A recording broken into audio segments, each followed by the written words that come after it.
Hello and welcome back to my channel. Make sure you like and subscribe to my channel. Let's begin. Hierarchy. Prologue, misleading. Her fingernails tapped nervously on her small and ordinary office desk. Come on, come on. She whispered. It was 5:29, and in 1 minute, she would be free to leave her hellhole, and travel far away. Home, I want to go home. She sort of wished she wore red ruby slippers to tap them 3 times. The minute she heard lots of bustling and talking, IchiRuki stood, and slung her bag over her arm. The hallways were pretty crowded, but Rukia was small and good at weaving when needed. IchiRuki Incorporated had a lot to offer a 23-year-old, experience, respect, gratitude, but now, as she had only been working for the corporation for a good 2 months, she was definitely not liking how things were going. After avoiding just about every person Rukia could remember, she opened the door to leave. Even her boss hadn't managed to catch her eye. Honestly, she had never met such a man, and she hoped there would never be another one like him. 2 Aizen Susuks might create a World War III. Rukia actually shuddered at the mere thought. Already off? Renji asked. Rukia kept her eyes forward, keeping her peripheral vision out for any strange hair colors that could destroy her path. Yes. She replied quickly. The door finally came into view, and she smiled. You seem pretty anxious. Renji muttered humorously. Yes. Rukia replied again.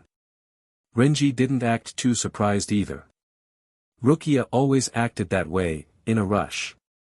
He chuckled slightly as he walked next to the woman that barely reached his shoulder. What are you doing tonight? He asked. Rukia snapped away from her attention for the door and sighed.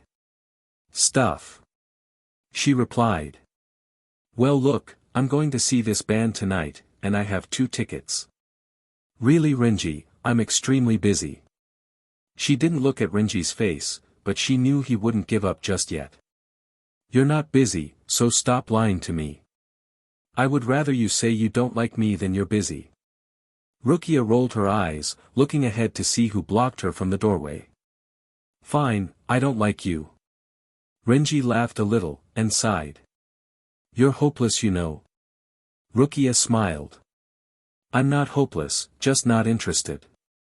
Renji didn't laugh, and Rukia finally made her move to walk out the exit door. She felt a little bad for saying such harsh things to the guy, but she was sick of him always offering. Rukia figured after the 5th time of saying no that Renji would get it, so she finally went with the cold approach. Hopefully, it worked. Her fingers finally touched the handle to the door, and as her hands began to push onto the doorway, a hand fell onto her shoulder. Renji, I told you, she quickly turned around, and wished she hadn't. Rukia-san, I wanted to have a word with you before you left. Rukia looked outside the door, actually considering shaking her head no and walking out, but after quickly remembering who the person was before her, she simply nodded and pulled away from the eager crowd of leaving employees. As the 2 walked further back into the building, Rukia fought the urge to sigh rudely. She wanted to go home, she needed to. There was a big barrel of ice cream she had bought from the night before, and she could hear it calling her name. They turned down a hallway and walked into a designated office, one of the biggest, Rukia might add, of the entire corporation. What is it you wanted to ask me about Kurosaki-san? Rukia asked politely, trying not to stare at his head of flames. Kurosaki Ichigo didn't move from the spot in front of his desk. I wanted to ask you about your last report. Rukia cringed slightly. What had she done wrong? Yes, what about it? She asked calmly, as if she didn't know what he spoke of. The graphing was completely inaccurate, so I'll need you to redo the entire report. Were his cold and cutting words. And I'll need it by 9 tomorrow morning. Yamamoto's coming in, so we need all the reports done. For a second, Rukia actually thought everything was just a sick and twisted joke. But once again, she remembered that Kurosaki Ichigo didn't laugh, didn't smile and act polite, he only got straight to business, not giving a care in the world to how others below himself felt.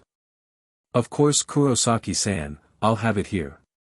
After he nodded, Rukia bowed and left the room, nearly power walking to exit. She hoped that no one would bother to say a single word to her, otherwise they might get a large bruise to the eye. Rukia was furious, said, angry, whatever people wanted to call it. She didn't even bother calling for a taxi. She needed to release her steam, or she might end up rambling on to whoever the poor taxi driver was. People gave her weird looks, and she didn't care. Rukia hoped they would look at her so that she could glare angrily back. How dare he? She whispered furiously. It amazed her at how one man could infuriate her with the smallest amount of words. Even Renji, a guy that never knew when to shut up, rarely got her ticking the way Kurosaki Ichigo did. Rukia's apartment approached much too quickly, and when she unlocked the door to her shabby little home, she slammed the door closed, causing her home living room to shake. How am I supposed to type this entire report all over? I double-checked everything. She chunked her bag down, hoping nothing broke. And finally, Rukia sank into her soft and luxurious couch, taking an extremely deep breath. The day had been horrible, and now, the weekend she had so longed for was practically ruined because of one stupid report. I should just quit. She muttered negatively. Nobody, minus Renji, would miss her. It would be easy. Rukia would walk in, hand over her 2 weeks' notice, smile politely, and walk out. Heck, she wouldn't even have to see that devil of a human being, but Aizen Susuke, smiling kindly. She gritted her teeth as her brother's face popped into her brain. Rukia, the business world calls to you. If Kuchiki Byakuya wasn't the success she knew him to be, then Rukia would have quit the first day of walking into Seriidii Inc. Alright, should I 1, get the report done without any sort of break at all, or 2, have a break now, and then start the report later? She asked herself. Rukia knew her best option was to go with choice 1, but sitting down, just for an hour or so, sounded like heaven. Agreeing mentally with herself, Rukia stood and walked to her black refrigerator. She pulled out a frozen lasagna dinner and threw it in the microwave. I worked on that report for 3 days straight. She muttered as she walked from the kitchen to the living room. Rukia plopped onto the couch again and turned her TV on. Just as she began to channel surf, her phone rang. Hello? Renji? No, I can't. I already told you, I'm busy, and this time, I mean it. I know I said I wasn't interested earlier, but seriously I can't. You really want to know why? Because that prick at work decided that one of my reports didn't sound good enough, and he wants the report done by tomorrow morning. Rukia paused, listening to what Renji said. What? I know, but you couldn't. Yeah, I know you're good. Renji, you would really do that? Come and help. What about the concert? Fine. Okay, bye. Rukia hung up the phone, a little frustrated. Not only was Renji now coming over in 30 minutes to her house, but she looked like a zombie, as did her apartment. Sure, she had just seen him 15 minutes ago, but humidity was a very bad thing for Rukia, or any other normal woman who liked to try and stay at least decent. She quickly got to her feet and pulled the lasagna from the microwave, throwing it slowly into the fridge. Her main concern was her living room, where her computer was located. Why did I ask him to come? Rukia asked herself. She closed her eyes to cool herself. If she didn't calm down, then she might have some sort of heart attack. She could feel her heart beating loudly in her chest. After shoving clothes, meaningless papers, trash, and random underwear into her bedroom, she quickly dusted and vacuumed, hoping her home looked presentable. Almost instantaneously following, there was a knock on her door. Coming. Rukia called out. Renji smiled when she opened the door, and politely stepped inside after being invited inside. So, Kurosaki asked you to redo an entire paper? Renji asked. Rukia nodded and walked further into the living room. Do want anything to drink? Water? Strawberry lemonade? Renji looked curious. Strawberry lemonade? He asked. Rukia nodded. It's homemade. Alright, then I'll have some. Rukia grabbed 2 cups from her pantry, and poured the lemonade. It's a recipe from my family. It's pretty good. She was already getting off task. Luckily, Renji saved her. Alright, so do you have the report? Renji asked. Rukia nodded and the two traveled to the computer. Here's the file. Rukia said, pointing to the screen. Okay, well let me read this. I'll let you know when I'm finished. She didn't know what was making Renji so nice and different, but she was grateful. Maybe it was why he was the main guy for editing reports. Rukia finished heating up her lasagna, and silently ate her food while Renji worked his magic. Are you serious? Renji asked.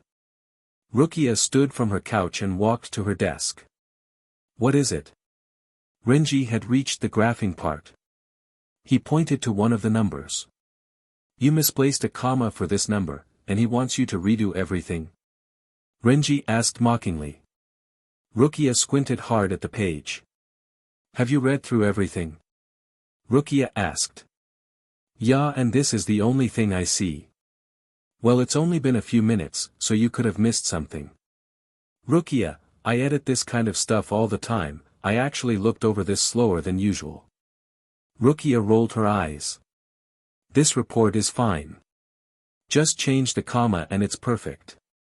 If Rukia weren't so worried about her paper, she might have realized Renji's strange compliment. Too bad she didn't. Alright, well it looks like you just need to print out everything again, and you're good to go. Renji said, grinning oddly. Rukia nodded. Thanks Renji, you really saved my butt. Well look, I'm really tired, so if you don't mind, I would like for you to leave. She tried to say it as kindly as possible. Rukia, don't you remember my little agreement to coming over here? You know, about the date. She rolled her eyes. Yeah, but I never said when. Renji rolled his eyes, but looked straight at Rukia again. Hey, I got it, the ball next Saturday night, why don't you be my date?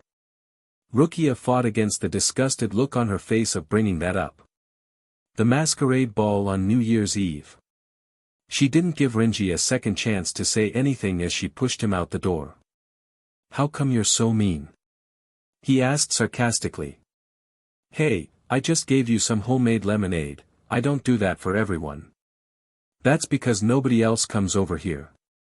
If Renji had been a little closer, she probably would have smacked him on the head.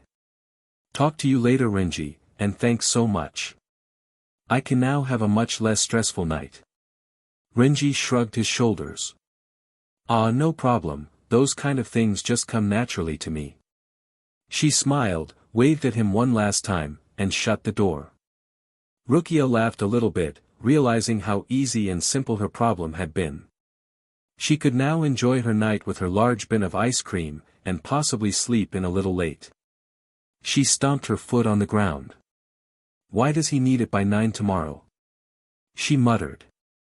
Rukia wanted to seriously know why Aizen had hired such a horrible person like Kurosaki, but seeing as how the fireman held somewhat power over her, there wasn't much to be done. And there never would be. Hierarchy. Ch1 let go. Come on, I'm almost there. Rukia muttered to herself. The evening was not going as planned.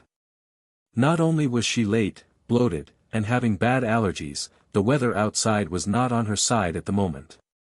Where are all the cabs? Rukia complained.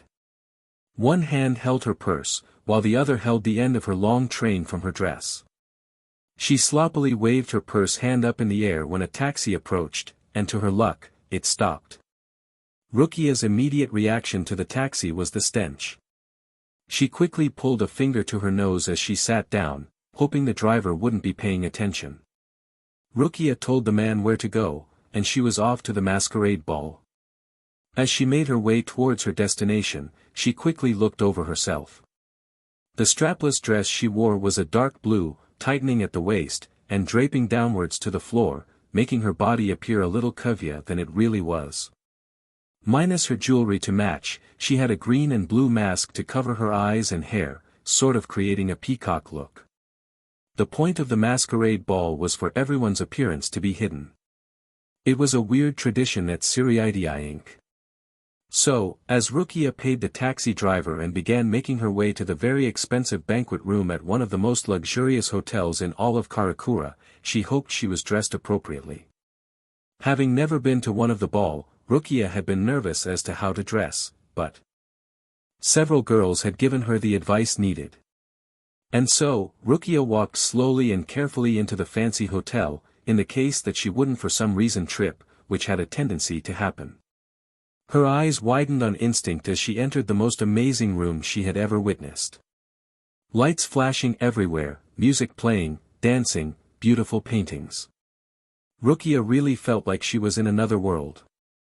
In a lot of ways it reminded her of some sort of new flashy club, yet at the same time, a Renaissance festival, set in the 1600s, but that of course came from everyone wearing masks. She quickly noticed all the people in the room, and felt relief in knowing she dressed correctly. Women had on cocktail dresses to match their masks, while men simply wore suits and masks, most covering the head as well. Rukia tried not to let out a smile from seeing several women who overdressed a bit. They all wore large poofy dresses, hair done in a Renaissance-like fashion, and even carried wands. All three of them looked upset, and Rukia once again thanked the heavens she actually did something right for once. Rukia walked further into the wonderland, and found that searching for anyone she knew became hopeless. How are we supposed to find our friends? Rukia asked, a little irritated, and a little too loud. That's the whole idea, you aren't. You talk to people not knowing who they are. Heck, you could be talking to Yamamoto himself, and you would have no idea, unless you brought a date. A man next to her muttered. She looked at him, trying to figure out if she knew him or not. RNG? She asked, finally realizing the bitterness in his voice when referring to having a date. You Rukia? Renji replied. Rukia chuckled lightly and patted his shoulder. Wow, you're the first person I've talked to and I actually know you. Rukia said mockingly. Maybe it's fate that you should be my date. He said coldly. That rhymed. Was all Rukia replied. Anyways, I told you, I'm not your date. I never agreed upon when. Rukia finished. She started to quickly walk away, in the hopes of completely losing Renji. The chances were pretty good, as not only herself, but everyone around her tried to hide their own identities. Rukia thought the idea was sort of creative. She could talk to a complete stranger, that stranger being a receptionist, or her boss, and she really wouldn't be able to tell. Some people's masks were more revealing than others, but generally, she couldn't tell a soul from another. Realizing Rukia hadn't eaten a single thing, she made her way to the food section. After grabbing a small plate and assembling some fancy foods, Rukia took a seat at the table.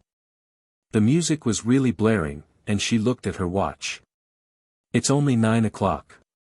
The party would end at 1 in the morning, after the shouts of the new year. She ate her food slowly, watching the people dancing. They moved as one, not giving a single care in the world. Was she really at a professional business party? Champagne? A waiter asked her. Rukia was feeling bold at the moment, and nodded. The man quickly and elegantly poured the drink into her glass, bowed, and walked away. She smiled, and took a small sip.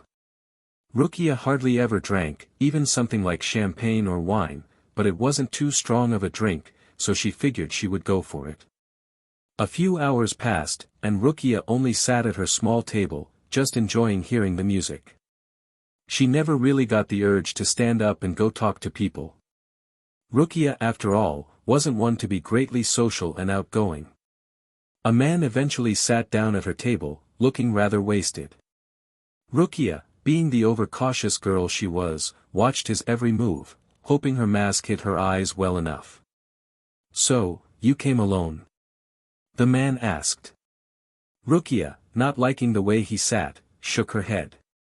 "No, I came with some friends," she replied, and immediately wanted to smack her head. The guy was obviously hitting on her, and she was now probably giving him the wrong impression. "Can I know your name?" the man asked. Rukia shook her head. "Aren't we supposed to hide our identities here?" she asked. The man smirked, adjusted his mask on his face, and moved a little closer to her. "All right, then I won't tell you mine." "Well, if your friends don't mind, then I would like if you would dance with me," he offered. Rukia didn't want to, but seeing as the guy probably wouldn't leave her alone, she followed him down, leaving her food at the table. The floors were extremely crowded, and Rukia was automatically pressed to the man. He didn't give any mercy to helping her out either. The man wrapped one arm around her waist, and held the other up in the air. She didn't want to dance, not yet at least, and with the creepy guy she was with now. Even through his mask, she could see his lingering eyes. "So, you going to an after-party?" the man asked. Rukia wasn't any sort of fool, even if she didn't go clubbing. He wanted to land one thing that night, who he hoped was some poor and drunk girl. Right at the moment, she was his lucky target. "No, I'm not." She didn't want to tell him where, because he might think she was inviting him, which she wasn't. Heck, after the song would end, she was going to disappear, and hopefully not see him again. Her thoughts soon vanished as she felt a hand on her butt. "Well, if you aren't going home, then why not come with me?" he whispered into her ear, placing his other hand onto her chest. Rukia smiled, scooted away from the man, and kneed his manhood. The man lost all capability of breathing, and bent over slightly. "Sorry, but seeing as you won't be able to get laid tonight now anyways, I'm not going to even bother," were her simple words as she walked away. Rukia wasn't any sort of pushover, and she took defense classes for a reason. She knew what it felt like to be in a bad relationship, and she promised herself it would never happen again, even if it was just a one-night stand. As she quickly walked off the dance floor, she forgot that her dress was extremely long. Before Rukia could stop anything, she fell onto the ground. People around her didn't do a thing to help her up as they danced wildly. She tried to stand up, only to be pushed back onto the ground from people dancing so close to her. Rukia was trapped, and slightly, more like extremely, claustrophobic. Her breath was beginning to shorten, and she squeezed her eyes closed, hoping the darkness would help. It didn't. And just before Rukia began to further freak out, she saw a hand reaching out in front of her. Confused, she looked up. A tall man wearing a black mask covering practically his entire face and head held out a hand for her. She took it, and was pulled to her feet with ease. For some reason, Rukia noticed the ring on his right index finger. It was silver, with a black band going around the middle. Some sort of letters were written on them, but after realizing she still held the man's hand, she let his hand go. "Come on," he told her. She obeyed, and followed him out of the dance floor. It was sort of crazy, but she wanted to talk to him. Even after only seeing him for a split second, she felt comfortable around him. Maybe it was because out of the hundreds of people dancing on the floor, he was the only one to help her. They pulled away to a table with a tray of drinks. "You okay?" he asked. Rukia nodded breathlessly, and took a seat against the table. "Yeah, I'm extremely claustrophobic, so being on that ground really freaked me out," she replied. "I saw what you did," he stated. Rukia, sort of surprised, looked up at him. "What do you mean?" she asked, sort of confused. "What you did to that guy, how you kicked him, or whatever," he told her. Rukia replied with laughing, and the man smiled. "Why?" he asked. Rukia closed her eyes and sighed. What did she have to lose with telling him? "He was feeling me up, and I don't like taking that kind of crap," she replied. This time, he laughed. He turned his head and looked at her, and for a moment, they stared at each other. After several seconds, the man looked away, quickly clearing his throat. Well, there are plenty of guys here, and considering they all have masks on, and won't remember whoever it is they sleep with, they don't really care to feel up girls. The guy said. Seriously, how is this supposed to be a business party? Rukia asked. The man grinned. The answer is simple, it's not. You must be pretty new then. Who told you that anyways? He asked mockingly. I just heard it from a few people. Rukia replied quickly, feeling rather embarrassed. Well, whoever told you was wrong. It's not a business party to be exact, but a party thrown by the corporation. It's sort of our welcoming in for the new year.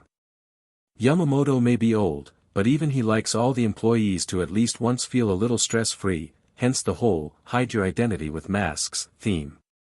He stated. Rukia looked up at him curiously. How do you know so much? She asked. The man grinned again. I've been around for a few years, so I know a thing or two. Rukia couldn't stop the next question that came out her mouth. How old are you? She didn't know why she wanted to know. She supposed she hoped he was a little younger. Even through his mask, she could see his surprise from the question. Well, I'm 24. Rukia smiled at first, happy to know he was close to her age, but then again, he could have been lying, even though he did sound fairly young. So, you aren't trying to hit on me in any sort of way, are you? The man asked. Rukia chuckled and rolled her eyes. Shouldn't I be asking you that? She asked mockingly. The man shoved his hands in his pockets. Oh, you don't have to worry too much about me. I'm kind of an anti-social. This is probably the only social event I ever come to. Yes, but that doesn't mean you won't hit on girls. For all I know, you could be completely lying to me. Besides, you seem pretty social to me. But for some reason, Rukia didn't think he was lying. The way he held himself, and the way he didn't even look at her, sort of gave her the impression that he wasn't a pervert at all. In fact, he looked rather nervous. Rukia, not being the bravest soul on the planet herself, took his hand. How about we dance? She asked. She thought for sure he wouldn't want to, but was surprised when he agreed. They didn't move too far into the crowd, but were in enough to feel away from the world. The song was a little slower, and the man simply placed his hands on her waist, while she moved her hands to his shoulders. So, I know we aren't supposed to ask for names, but can you tell me yours? Or at least make some sort of fake name? Rukia asked playfully. The man looked to think for a minute, smirked, and replied. How about you call me Prince Charming? He said. Rukia laughed, feeling a little ridiculous. And what should I call you? He asked. She knew her answer the minute he gave her his. Cinderella. She said smiling, feeling like a little kid. The man scooted a little closer to her, but not enough to completely invade personal space. So, Cinderella, how long have you worked for Summmary Incorporated? He asked. Rukia shrugged her shoulders. A little over 2 months. She replied. Rukia really didn't feel like getting too deeply into a conversation about her current job. How about you? She asked. A little over 2 years. He too looked dull at his sentence. So, you're 24, and you've worked here for 2 years, that's pretty good. You must have got hired pretty quickly after getting out of college. Yeah, it's stressful sometimes, but I really like it. Do you like working here? Unfortunately, Rukia couldn't agree. It's okay. I just started working here, and I'm still getting used to things. I'm sure it will eventually get better. She would have told him about her crazy boss, but just in the case that he was somewhere nearby, she didn't mention anything. Wow, it's 11:50. The man said, looking at his watch. I can't believe it's going to be 2008. Rukia stated. The man nodded. They danced to another song, and as the floor started to get even more crowded due to the countdown approaching, Rukia and her Prince Charming left the floor. "Where do you want to go?" he asked. Rukia looked around, and pointed at several rooms with shaded curtains. The rooms were for more privacy, but Rukia's real reason wasn't for something like that. "I hate countdowns," Rukia stated, trying not to sound like a perverted woman. The man caught on, and led her to one of the small rooms. He closed the curtain, and sat down next to her on the soft couch. The curtains were see-through, so they could still see and hear the countdown as it would approach. "Why do you hate countdowns?" he asked. "Because, just about every New Year's party I've gone to, something bad always happens when I stand and watch the countdown." Rukia didn't want to go into details as to why, and the man didn't push anything on her.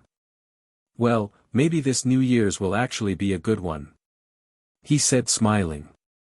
And then, the countdown began.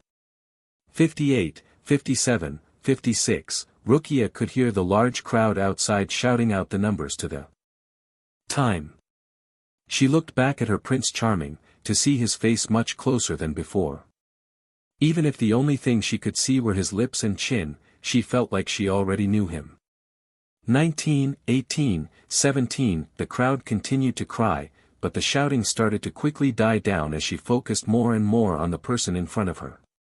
His lips were inching closer to hers, and she closed her eyes. 3, 2, 1 Happy New Year's. Every shouted and yelled, but Rukia was gone. His mouth was on hers, and she actually liked it. Rukia was never a big fan for kissing. People always went on and on about how romantic it was, but whenever she would kiss a guy, it never felt right, just strange. But as she kissed the man, her Prince Charming, that she had only met an hour ago, she felt wonderful. His lips moved perfectly with hers, and when she opened her mouth slightly, to let his in, he did it slowly, not rough and lustful. For the first time in her life, Rukia knew what a true kiss felt like. She moved closer to him, wrapping her arms tightly around his neck. He pulled her onto his lap, and hugged her against himself tightly. He then pulled away, looking breathless. "You're good," she stated, feeling like a total idiot for admitting that out loud. "You too," he replied, causing giant butterflies to swim around in her stomach. This time, Rukia closed the annoying gap between their lips, and pressed them hard onto his. Just as the kiss started to deepen, the curtain opened, and several people gasped. Rukia quickly pulled away from her prince, looking embarrassed. "Oh, sorry," two girls said giggling. They closed the curtain again and left. Rukia looked back at the man, hoping he still wanted more. "Well, it looks like the countdown is over," he replied, looking disappointed. Instead of getting disappointed herself, she felt more butterflies. She thought for sure that he would want to have his way with her, but he didn't. He was signaling for them to leave, to go back out there. And she knew he wasn't doing it to say he didn't like her, because the way he kissed her told her otherwise. She didn't even want to think of the possibility of being kicked to the curb in that sort of way. He was being kind, because maybe he felt the way she did for him, even if it was on one of the craziest nights of the entire year. He stood up and took her hand. They walked out of the small side room smiling. Even after they were out, he didn't leave Rukia's side. For the rest of the party, they stayed together. When the last song played, they slow danced together. He even kissed her again, just as passionately as before. Maybe the night wasn't over after all, but he surprised her again. When people started to leave, he led her to the doorway. "It was good meeting you," he said smiling. Rukia didn't want the night to end. "You too." It felt a little strange to act so formal to a guy she was just making out with. "Well, I have to go now. I've got to get up early," he told her. She only nodded, and when he took her hand, and kissed it, Rukia felt goosebumps all over again. "Wait, I want you to have something," Rukia said. It wasn't like her to do something so silly, but she figured she would never see the guy again. She pulled off one of her earrings. "Here, take it. Just so you remember me," Rukia said. Her Prince Charming smiled, and pulled the earring into his pocket. "Let me give you something too," he said to her, and pulled off a piece of his black mask. "Goodbye then?" Rukia asked hopelessly. He smiled, leaned down, and brushed his lips against hers one last time. "Yeah, goodbye."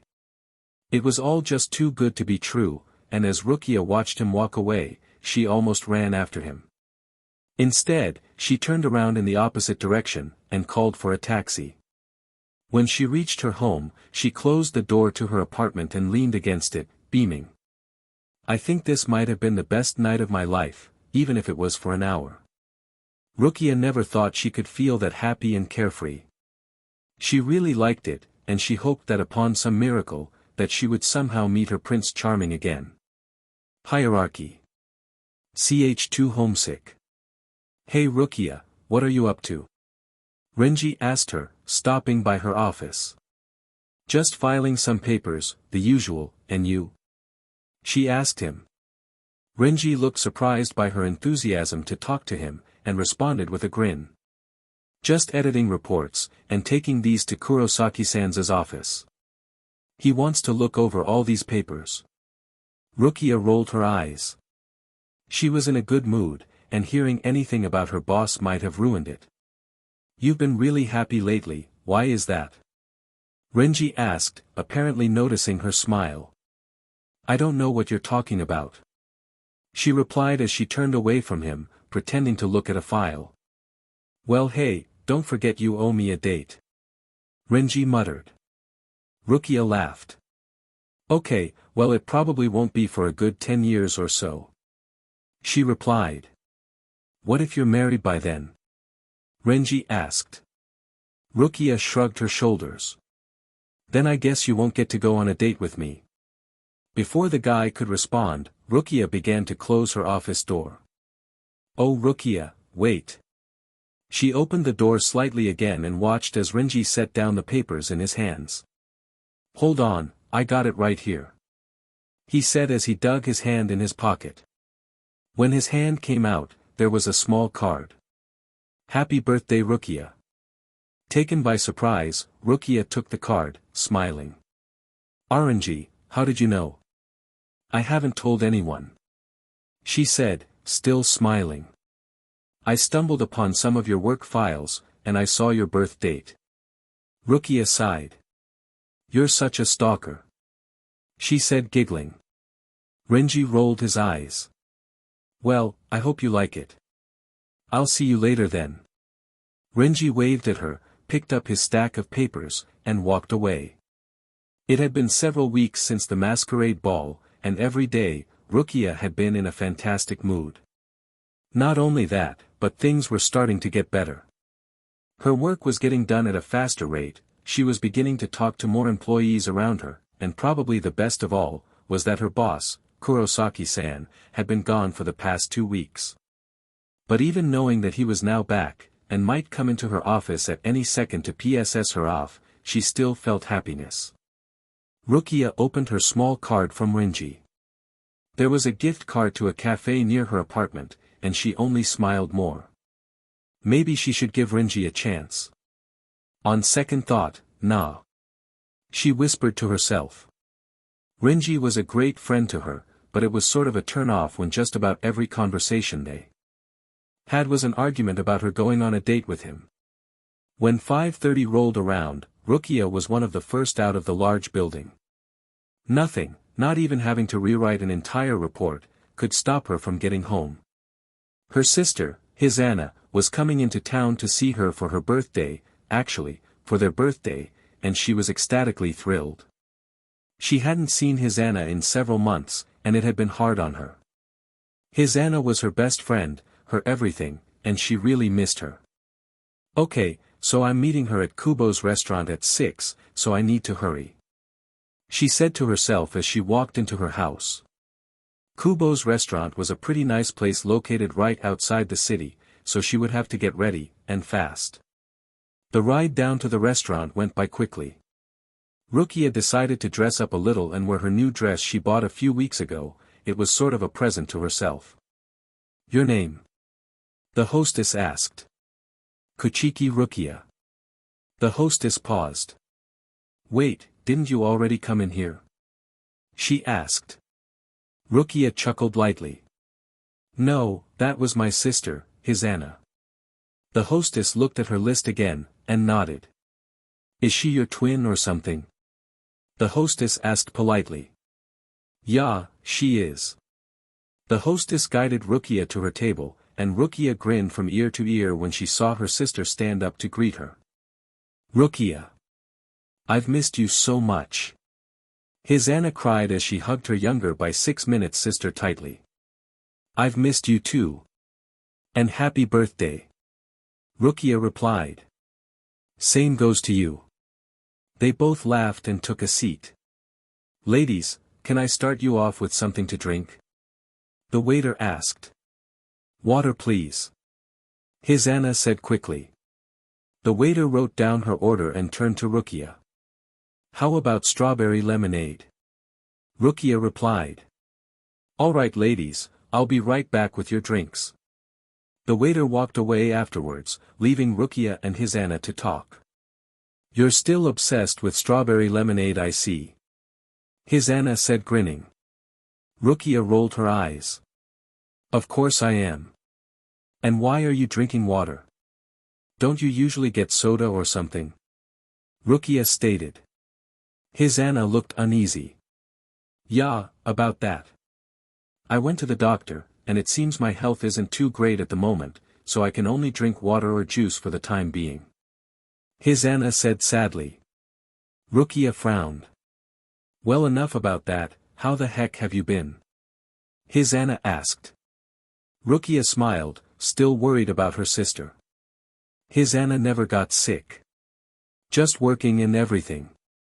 It's getting a lot better. I'm meeting lots of new people, and the stress is starting to go away," Rukia said. She loved talking to her sister because she could literally tell her anything. "Have you talked to Byakuya at all lately?" Hisana asked. Rukia rolled her eyes. Their older brother could sometimes be hard to contact. "Not really." "Why, have you?" Rukia asked. Hisana shrugged her shoulders. "Oh, well, he called me this morning, so I thought he would have for sure called you too." For some reason, Byakuya always favored Hisana over her, even though he would never admit it. "How is the fashion industry going?" Rukia asked. "It's going great. They're finally using one of my designs for a fashion shooting, I'm so excited."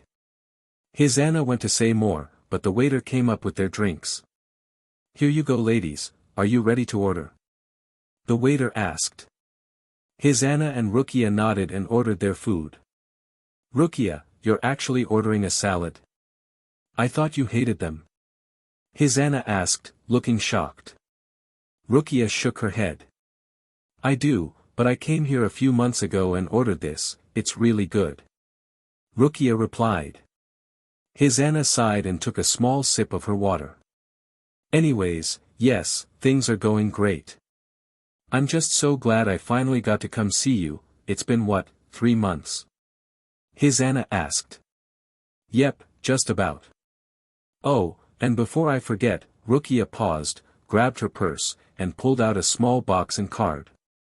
"Here's your birthday present." Hisana smiled and took the gift from her sister's hand.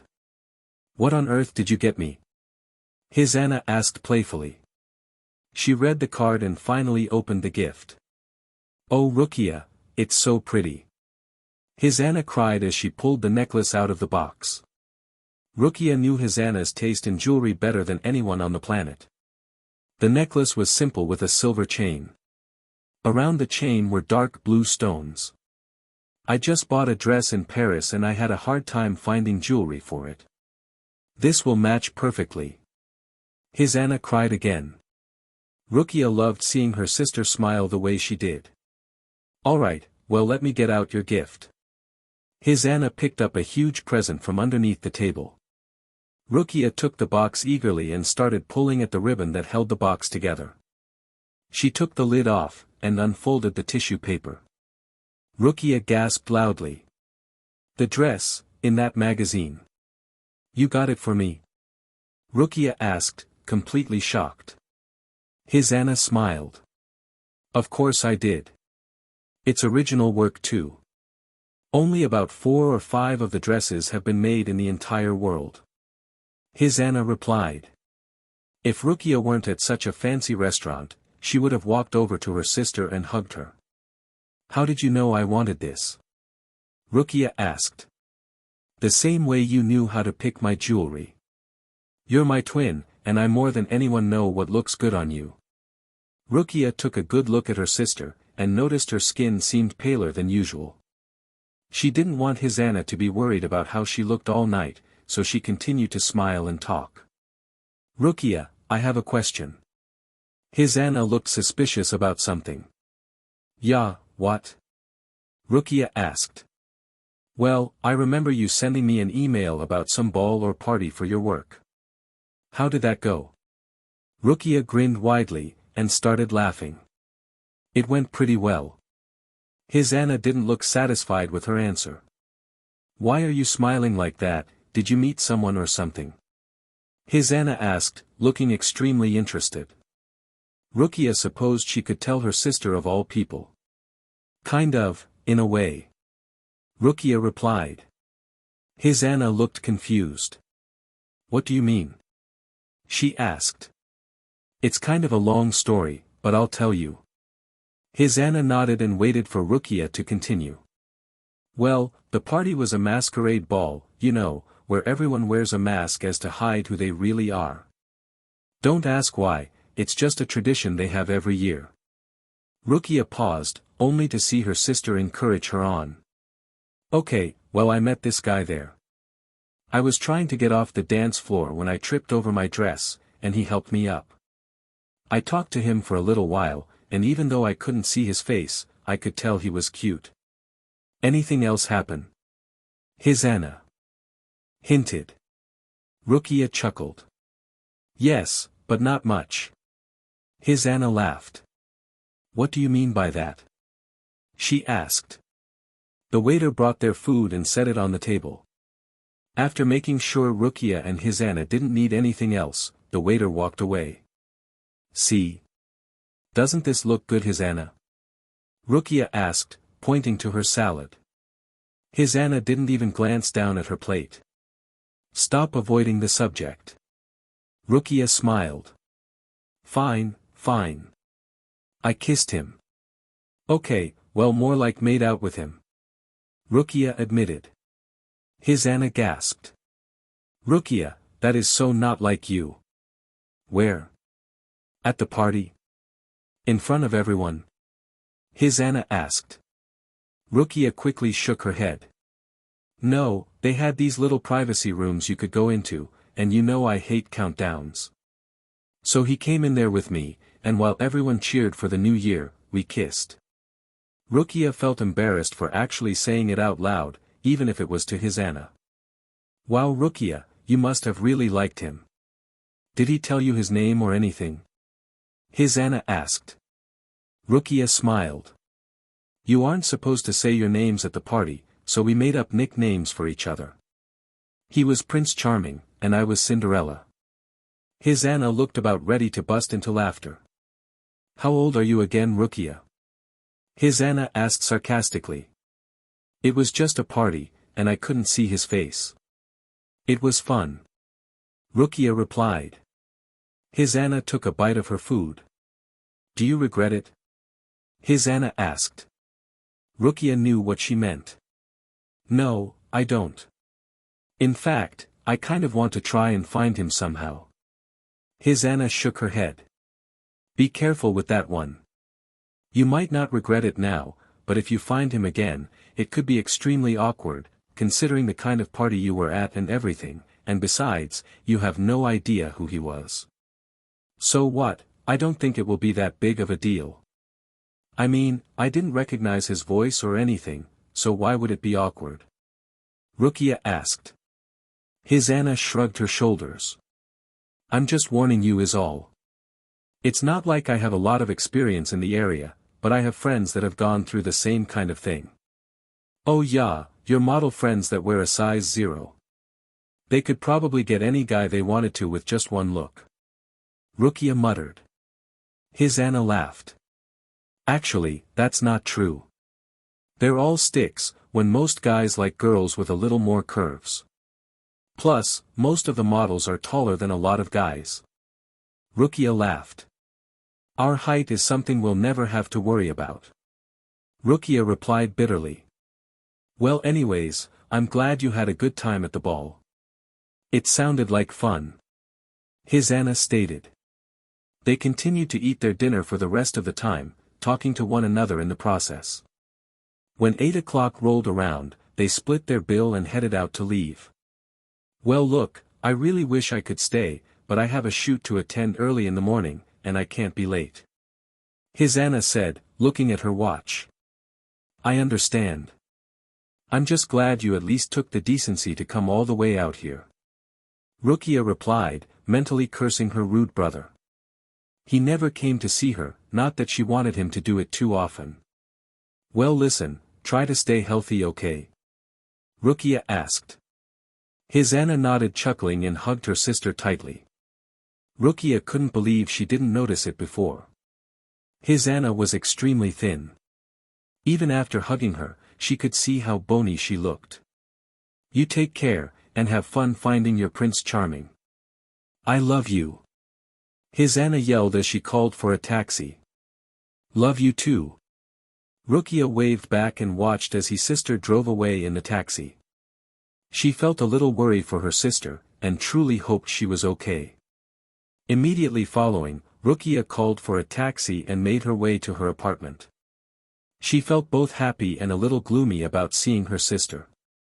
Rukia didn't get to see her too often, and it was nice to get to just talk to her the way she did tonight, but now, she was gone, and she probably wouldn't see her for another few months or so. She suddenly felt homesick, missing her entire family. Her parents lived far away in a retirement home, and her brother was always away with his business. Great, and now I'm getting older too. Rukia hadn't thought about it much, but she was 24 years old. In 6 years, she would be 30, the age of her brother. Rukia shuddered. Why did he call his Anna and not me? Rukia asked herself. Byakuya always called them on their birthday, but why only his Anna? Sighing, Rukia took a hot bath, letting her muscles relax in the heated water. The good mood she had all day was now gone, and Rukia felt extremely bitter. Her life wasn't taking the turn she had always wanted, and she started to feel a great amount of doubt.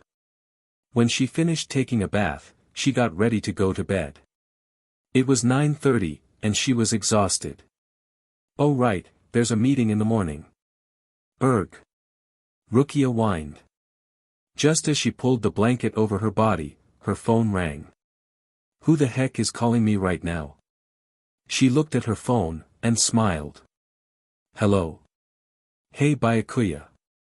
Thanks, yeah it was fun. His Anna and I went out to eat. Okay, well come and visit me soon. Alright, bye. She hung up her phone, now in a completely different mood. I think that was the longest conversation I've ever had with him over the phone. She whispered to herself beaming. Rukia fell asleep that night a little happier than before.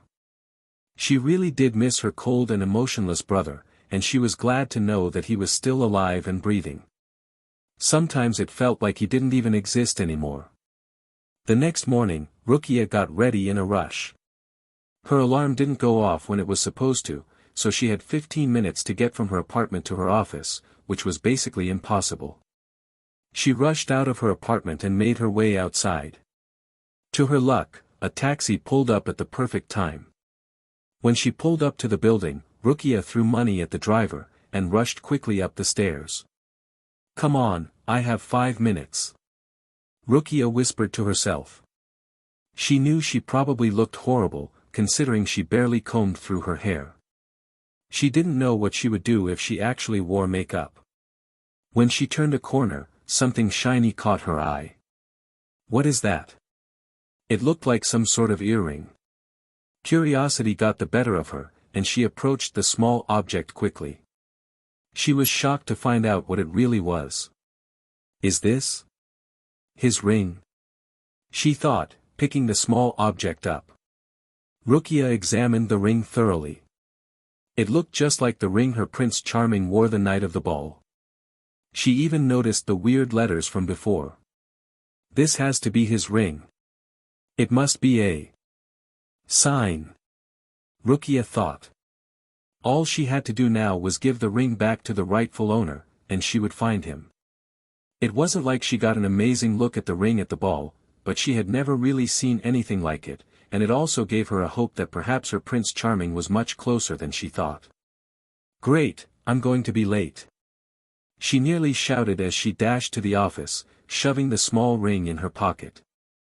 Rukia made it to the meeting with a minute to spare somehow, and seeing that there weren't any seats left, she stood against the wall next to Hinamori, her only other friend minus Renji. Rukia-san. How are you? Hinamori asked. Rukia sighed. My alarm didn't go off this morning, so I was in a rush to get here. Hinamori smiled. Well, you look pretty good for being in such a rush. Hinamori replied. Rukia could tell that they were going to have a wonderful friendship. About 30 seconds later, Aizen Susuke and his assistant, Kurosaki Ichigo walked in. His head of flame still amazed Rukia, and she found it hard to focus on the meeting for a moment. Wow, Kurosaki-san looks really mad. Hinamori whispered to Rukia. When was he not angry looking? But when Rukia looked at him again, she found that Hinamori was correct. He always scowled, but at the particular moment, he looked furious, almost ready to snap. What was his deal? Before we begin the meeting, I need to ask you all something. Aizen said calmly. He always had a strange charisma about him, even for a guy with dorky-looking glasses. It seems that Kurosaki-san has lost something. A ring. It's very expensive and extremely rare, so if you think you've seen it, or if you know someone that has it, please notify him at once. What does the ring look like? Somebody asked. It's silver with a black stripe in the middle. Ichigo stated. Rukia literally fainted. Ch3 Deeper Attraction. Rukia-san, are you alright? She could hear someone asking. Rukia slowly opened her eyes, and found a bunch of eyes on her. Oh, thank heavens. Hinamori's voice cried. What happened? Rukia asked weakly. You fainted. Renji stated. Renji, why are you here? Rukia asked. Do you not remember? Renji asked. Rukia looked around the room, and wanted to faint again.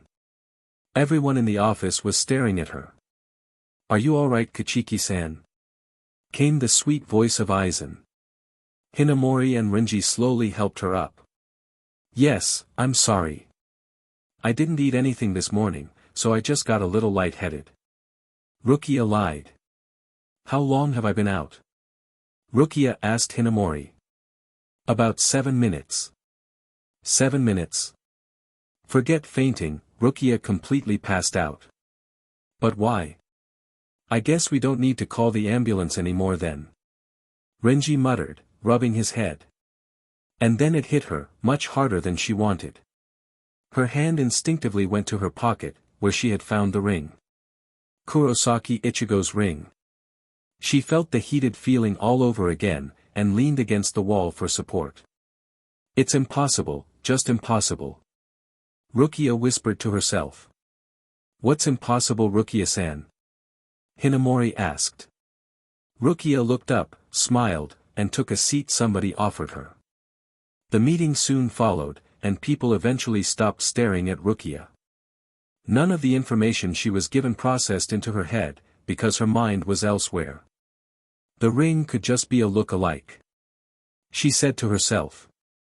Rukia really wanted to pull it out and look at it, but if someone saw her, then that would look extremely suspicious. Alright, this meeting is over. Aizen stated. Everyone grabbed their things and began to walk out. Rukia felt a hand fall onto her shoulder, and she quickly turned around. Really, are you sure you're all right? Aizen asked her, smiling. Rukia nodded. Yes, I'm sorry this happened. I really should have eaten something this morning. Rukia replied. Aizen chuckled. Nonsense. But really, if you do have any health issues, please notify me at once. Rukia nodded at his words, and left the room. I need to get to my office. I need to get to my office. She repeated in her head as she made her way through the small hallways. Rukia, where are you going in such a hurry? Renji asked. Rukia for once completely ignored him. She had way too much on her mind. It couldn't be, no, it just couldn't. It's impossible. I must have been seeing things. Rukia thought to herself. She finally reached her office and pulled the ring out of her pocket. It looks just like the ring at the party. She whispered. The letters, which she finally noticed, said the word hierarchy. What kind of ring has the word hierarchy written on it? She whispered.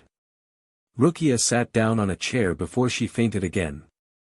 I can't believe I fainted. She groaned. How pathetic was she exactly? I mean, surely it hadn't been Kurosaki Ichigo. That's ludicrous. He doesn't have a personality.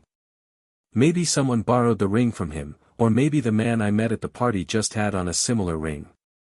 All of the thinking was causing the worst headache possible to form, and she quickly pulled some Advil from her purse. I need to give him his ring back. Rukia muttered. She hoped and prayed that he wasn't the person she thought he was, because that would be a horrible awakening. Maybe his Anna was right. Maybe she shouldn't pry and figure out who her real Prince Charming was. I don't even see how he could have hidden his hair. It would probably shine through even from the mask he wore. Rukia said coldly. Just thinking of the possibility of her kissing him. There was just no way. How could someone so emotionless, who scowled all the time, who even walked dully, possibly be the same person that she met at the ball? There was soon a knock on her door, and she shoved the ring back into her pocket. Hey, is it okay if I come in? Hinamori asked, popping her head into the doorway. Rukia smiled and nodded, standing up to greet Hinamori. Oh, you don't have to stand up if you're still feeling dizzy. Hinamori stated. I feel much better now. Rukia replied. Hinamori looked questionable about something. Are you sure you're all right? Hinamori asked. I'm just fine. Why? Does it look like something is bothering me? Rukia asked. Oh yes, something was definitely bothering her. You can talk to me, you know, if you want to. Hinamori told Rukia, smiling. Rukia smiled back, sighed, and opened her mouth to talk. Rukia couldn't take it anymore, and busted. She told Hinamori everything, from the masquerade ball, up to that morning, when she had fainted. And that's when I came to my office, and took some Advil. From all the thinking. Rukia finally finished. Hinamori was speechless. Well? Say something. Rukia nearly shouted. She needed some advice, girl advice. I don't know what to say. That's crazy. I mean, it could easily be a different ring. Rukia shook her head at Hinamori's words. Yes, but Aizen-san said the ring was rare. I remember the ring I saw him wearing that night, and it's identical to this one. Besides, I've never seen a ring like it before. Rukia pulled the ring out to show to Hinamori. Wow, you're right, it is extremely rare looking. Hinamori said, staring into the ring. I wonder why Kurosaki-san would wear something like this. It doesn't seem like him at all. Rukia felt nauseous again. So what do I do? How do I find out for sure if it's him or not? Rukia asked. Hinamori thought for a moment. Could you maybe ask him? Hinamori asked. Rukia laughed. Hinamori-san, this is Kurosaki Ichigo we're talking about. Do you know how extremely weird that would be to say, oh hi, I was just wondering something. Did you happen to make out with me at the masquerade ball a few weeks ago? Right, he would really like that question. Rukia quickly remembered something important. I gave him one of my earrings that night. So that he would remember me. Rukia exclaimed. Hinamori smiled oddly. That's nice of you I guess, to give him one of your earrings. Hinamori said, looking oddly at the other girl. Rukia rolled her eyes. Look, if I can find out if he has my earring, then I will know for sure if it's him or not, and I hope that it isn't. Rukia felt goosebumps again. Well, I don't think Kurosaki-san's that bad looking. I kind of like his hair. Hinamori replied, grinning. Rukia looked disgusted. I don't think I could ever even look at him in an attractive way. He's always so rude and cold, I can't stand it. Rukia muttered. Well, if what you told me is true, and if that ring is the same ring you saw that night, then yes Rukia-san, you are indeed attracted to him. Rukia shook her head.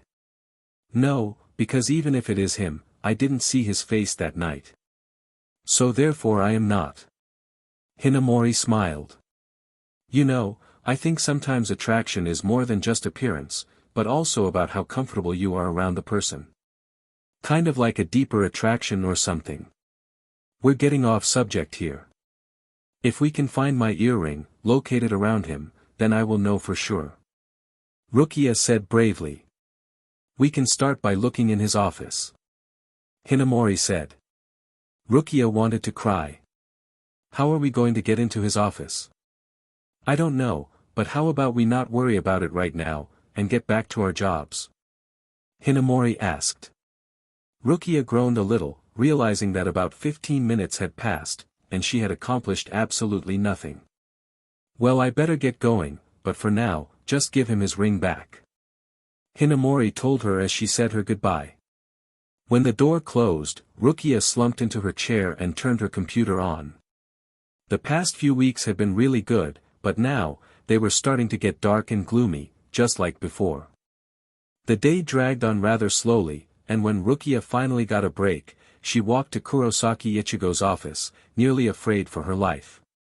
Even the hallway just outside his room seemed darker than usual, she even heard a little thunder coming from outside. Rukia took a deep breath, and knocked on his office door. Come in. His cold voice replied. Rukia closed her eyes one last time, and entered the room. Kurosaki Ichigo was scanning over some report, looking a little goated. Yes? He asked dully, glancing at Rukia for a mere second. Well, about your ring. Rukia was never this nervous around him. Maybe it was due to the possibility of knowing that her lips might have actually touched his. Her eyes moved away from his eyes, to his lips. No, it's just impossible. She thought to herself. How could someone that scowled as much as him kiss anyways? What about it? He asked with a smudge more of enthusiasm. I found it on the ground a few minutes ago. She lied. It had actually been several hours ago. Ichigo eyed her suspiciously. I searched the halls all day today, and I never saw it. He muttered to her. Rukia's breath caught in her throat. Was he accusing her of trying to steal his ring or something? That's strange. I don't know, I just remembered what you said this morning, and I saw it on the floor. Maybe somebody else had it and dropped it or something. She replied to him, not holding back so much on the whole stay calm thing. Rukia pulled the ring out of her pocket and handed it to him. Thank you. He replied quickly, still watching her every move suspiciously. She watched him put it on. Do you always wear it on that finger? Rukia asked. Ichigo looked up at her strangely. Yeah, why? It was located on his right-hand index finger, just like she had seen at the masquerade ball. Oh, well I do too, how neat, right? Rukia was mentally screaming. What was she saying anyhow? Alright, well I'm extremely busy, so if you would leave, that would be great. Ichigo muttered. Rukia faked a smile, and left his hell of an office. The walk back to her room took longer than before, and when she reached her office, she really wanted to punch something. He's such a JRK. It's impossible, it has to be. There's no way I made out with Kurosaki Ichigo at the masquerade ball. He was always so rude, and he even looked at her so disbelievingly. I'm shocked he even thanked me. She nearly screamed. But that didn't explain the ring. She needed to go home and lie down. The headache she had wasn't going away. Rukia signed out, and went home. It was about 2 o'clock in the afternoon, and she felt like poop. When she finally reached her apartment, she unlocked the door slowly. First, I'm going to take a bath, and then, I'm going to sleep. She muttered to herself as she closed the door behind her. Rukia walked into her bedroom and leaned over her dresser, removing her jewelry. She started her bathwater, and sat on the toilet, thinking about her day. The whole incident already seems like so long ago. She thought to herself. Rukia needed to stop thinking about it, because she was only getting more nauseous. I need to not be so reckless. Rukia murmured, and turned away to her medicine cabinet. She opened the small mirrored door, and froze. My depression pills. Rukia whispered. She didn't know why her eyes suddenly stumbled upon the pills, but they were there, staring straight back at her. Rukia never did use them, not once, but seeing that her doctor wouldn't have it if Rukia didn't buy the stupid things, she did, just in case.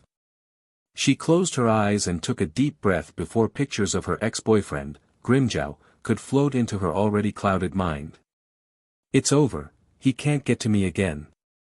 She reassured herself. Forgetting whatever Rukia originally needed, she closed the cabinet behind her, and went to retrieve a towel. Rukia was an extremely cautious girl, even to her own self. Unlike in her sleep, when she couldn't control what she saw, she could now, and refused to think about seeing his face again. She didn't need to. And Rukia wasn't going to risk it, not even for a second. CH for the elevator experience. Hey Kuchiki-san, how have you been? Inoue Oriheim asked. Rukia smiled lightly and took a seat across from the girl. Busy, and you? Rukia asked, hoping she didn't sound too rude. Inoue just shrugged her shoulders. Just filing and making appointments. Seriously, I've been a receptionist for several years, but this has got to be one of the hardest jobs I've ever come across. Inoue said, grinning. Rukia pulled her lunch out of her bag. Wow, that looks really good. Inoue exclaimed. Rukia didn't make any motion towards Inoue as she pulled her crappy peanut butter and jelly sandwich out. What is that? Inoue asked, pointing at Rukia's drink. It's homemade strawberry lemonade, family recipe. Rukia replied. Oh, neat. Inoue beamed. Rukia wasn't really in the mood for someone so positive. What are you eating? Rukia asked, just trying to keep the light conversation flowing.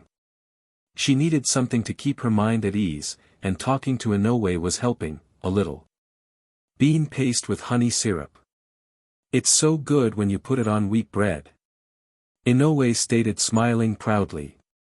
Rukia now wished she hadn't asked. She waved when she saw Hinamori walking up to sit down. Hinamori smiled, and joined Rukia and Inoue at their small table. Hey Rukia-san, Inoue-san, how have you guys been? Hinamori asked. Rukia replied with her previous busy, while Inoue pointed to her food. Hungry. Inoue said, chuckling lightly. Hinamori turned to Rukia. So, Rukia, anything interesting happen lately? She asked. Rukia sighed, knowing exactly what she referred to. It's only been a few days, so no, nothing. I did tell you that I gave it back to him, right? Rukia asked. Hinamori nodded. Inoue seemed clueless to their strange use of words as she ate her bean paste and honey syrup sandwich. Was he a JRK like always? Hinamori asked with humor. Rukia looked at her with raised eyebrows. What do you think? Hinamori laughed at Rukia's statement, and pulled her food out. So I guess that's a yes. Did he even thank you? Hinamori asked. Rukia smirked. Yeah, he did, but he said it rudely, like how he says everything else. At least he said thanks. Hinamori muttered. Rukia smiled faintly at her, and continued to eat her sandwich. She wasn't too surprised when Renji plopped down next to Inoue. Hey guys. Rukia, you drink that stuff every day. Renji murmured. Rukia glared at him. Well, sorry. I don't like drinking water, and I only drink soda if I go out to eat, so this is what I drink. Rukia muttered. Renji always said the worst things at the wrong time. Thus another reason not go on a date with him. Sorry, well anyways, tomorrow is going to be extremely busy. Yamamoto's coming to do an inspection of the building, so we might have to stay late tonight. All four of them groaned. Weren't there some electricity problems earlier? Hinamori asked. Renji nodded. Yeah, but they should have it all fixed by tonight. It's only in a certain part anyways. Renji stated. The room suddenly grew silent, and everyone looked up as a strange man passed through the room. He had silver hair, and the strangest smile Rukia had ever seen, far worse than Aizen's. Behind him was an extremely curvy-looking woman with golden wavy hair. She wore a tight knee-length skirt, and a top that was a little too low cut for a woman with a chest her size. They passed through the room quickly and quietly, and by the time they left, the talking had already emerged. Who was that? Rukia asked. Hinamori, Renji, and Inoue all looked surprised. You don't know who that was? Hinamori asked. Rukia stared at them blankly. That was Ikamaru Jin. He holds the same position as Aizen at the other branch. They meet every few months to discuss things. Renji told her. And the woman was Matsumoto Ranjaku, his assistant, much like how Kurosaki-san is to Aizen. All four of them actually meet together. Hinamori finished. Rukia just shrugged her shoulders. Oh, now that you say their names I know who they are, but I hadn't ever seen them before. She replied. Inoue smiled. It's okay, I didn't know who they were at first either. The girl said sweetly. Lunch went by faster than Rukia wanted it to, and when they all stood to leave, Renji put a hand on Rukia's shoulder, surprising her. Oh, you scared me. Rukia exclaimed. Renji laughed nervously and rubbed the back of his head. Sorry about that. I just wanted to remind you. Renji, I know, about the date. Will you stop already? Rukia muttered, cutting him off. About the November files. I wanted you to make copies for me so I could show Yamamoto-san. Renji finished. Oh, right, yeah, I'll bring them to you at the end of the day. Rukia said softly. Renji smirked at her, and walked away, not breathing out another word. She was glad that Hinamori and Inoue were gone, because she for some reason blushed as she walked back to her room. Not because of it being Renji, but because of what she said. It embarrassed her to a great degree. I can't even talk to Renji anymore without thinking he's going to bite my head off about the date. Maybe I should just get it over with and go out with him. She whispered to herself. Why not? She could simply call it a friendly outing while he called it a date, no hurt in that, right? She was glad to be back in her office. It was always on those busy days that Rukia could get caught up in her work, and concentrate solely on that. Rukia did feel disappointment however, when 5:30 rolled around, and she wasn't close to getting anything finished. Hinamori dropped by her room. You still have a lot to do? Hinamori asked. Rukia nodded at her with irritation. Yep, it looks like I'll be here for another hour or so. Rukia muttered back. Hinamori patted the girl's shoulder. Well hey, I'm almost done, so if you need any help, just call for me. Rukia smiled at the girl. Hinamori really was a great friend. Thanks, but don't worry about it, I'd rather put the burden on myself. Rukia replied. Hinamori laughed and walked out of Rukia's office, leaving her alone. An hour and a half later, Rukia had finally cleaned up her office, and had the copies Renji needed made. Hopefully he's still here, she thought to herself. At Rukia's first orientation for Summmary Incorporated, she was told about Yamamoto's inspections. Not only did he check on how the progress of each employee was doing, he swept through every office, speculating just about everything. Rukia closed her office door behind her, and headed to the elevator. The elevator. The branch of Summmary Incorporated that Rukia worked at went up about 20 stories, and Renji's floor was on the 19th. Luckily, she only worked on the second floor so she didn't have to travel too much. Rukia's claustrophobia was pretty bad, especially on elevators. She would have taken the stairs, but seeing at how exhausted she already was, taking the elevator was her only chance. Rukia took in deep breaths as she waited for the elevator to reach her level, and it felt like eternity. Ding! The elevator sounded. As the door opened, Rukia double-checked to make sure her files were all intact for Renji. Rukia refused to go on the elevator more than she needed to. She finally looked up, and nearly froze. There was only one other person on that elevator, and for some reason, Rukia's eyes landed straight on his ring. Kurosaki Ichigo looked extremely irritated, and after realizing she wasn't moving onto the elevator, stepped aboard. She literally considered walking back off the elevator, making some excuse about forgetting something, and traveling on to the next one. But the door closed too quickly. A silence like never before fell into the cold and shabby elevator, and Rukia thought she could even hear elevator music, whether it was really her mind playing a trick on her or not. When the elevator began to move, Rukia flinched and placed her hands on the side rail. Why does he have to be on here? Rukia thought to herself as she stared at the man now in front of her. His hands were shoved into his pockets with his back slouched just slightly. Rukia took a glance up and squinted. His dark blue shirt and blinding bright hair didn't mix well together at all.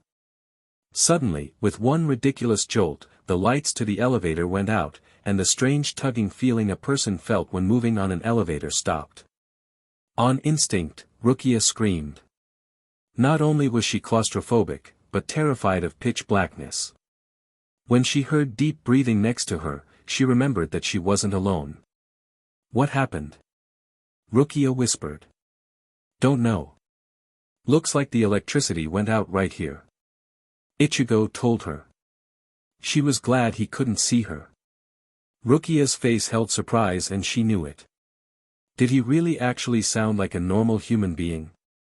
Oh, that's right. They're working on it right now. Rukia's voice sounded extremely shaky, and her breathing started getting shallow. You okay? He asked. Rukia was flabbergasted. Her mind fluttered to the masquerade ball. Ichigo had just asked her the exact same question from at the ball. Yeah, I'm just extremely claustrophobic. Rukia replied weakly again. She was sitting down with her knees pulled up to her chest. Say something, doofus, she said to herself. If she didn't talk to him, then she would only further freak out. Talking was the only thing that would help in her situation. How long do you think we'll be in here? She asked. Ichigo was silent for a while. Don't really know, but it shouldn't be too long. His voice sounded cold still, but it held slight tension. Can I ask you something? What? He muttered, causing Rukia to tense up. She was always nervous around him, but never afraid. Your ring that I found, where did you get it? She had been curious about it, wondering why he wore it. Rukia also hoped his answer would give her some sort of clue to the ball. Somebody gave it to me, was all he replied. So much for a good clue.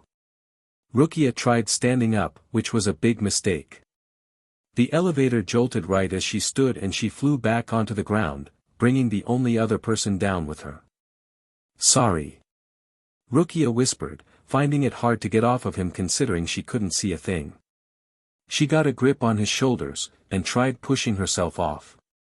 Ichigo tried helping her up too, but by the time she was off of him, the elevator jolted another time, causing Rukia to scream again. "It's okay," Ichigo whispered to her, aggravated. She kept her head on his chest, afraid the elevator was going to shake at any second. Slowly, Ichigo placed his hands on her shoulders, and helped her sit up.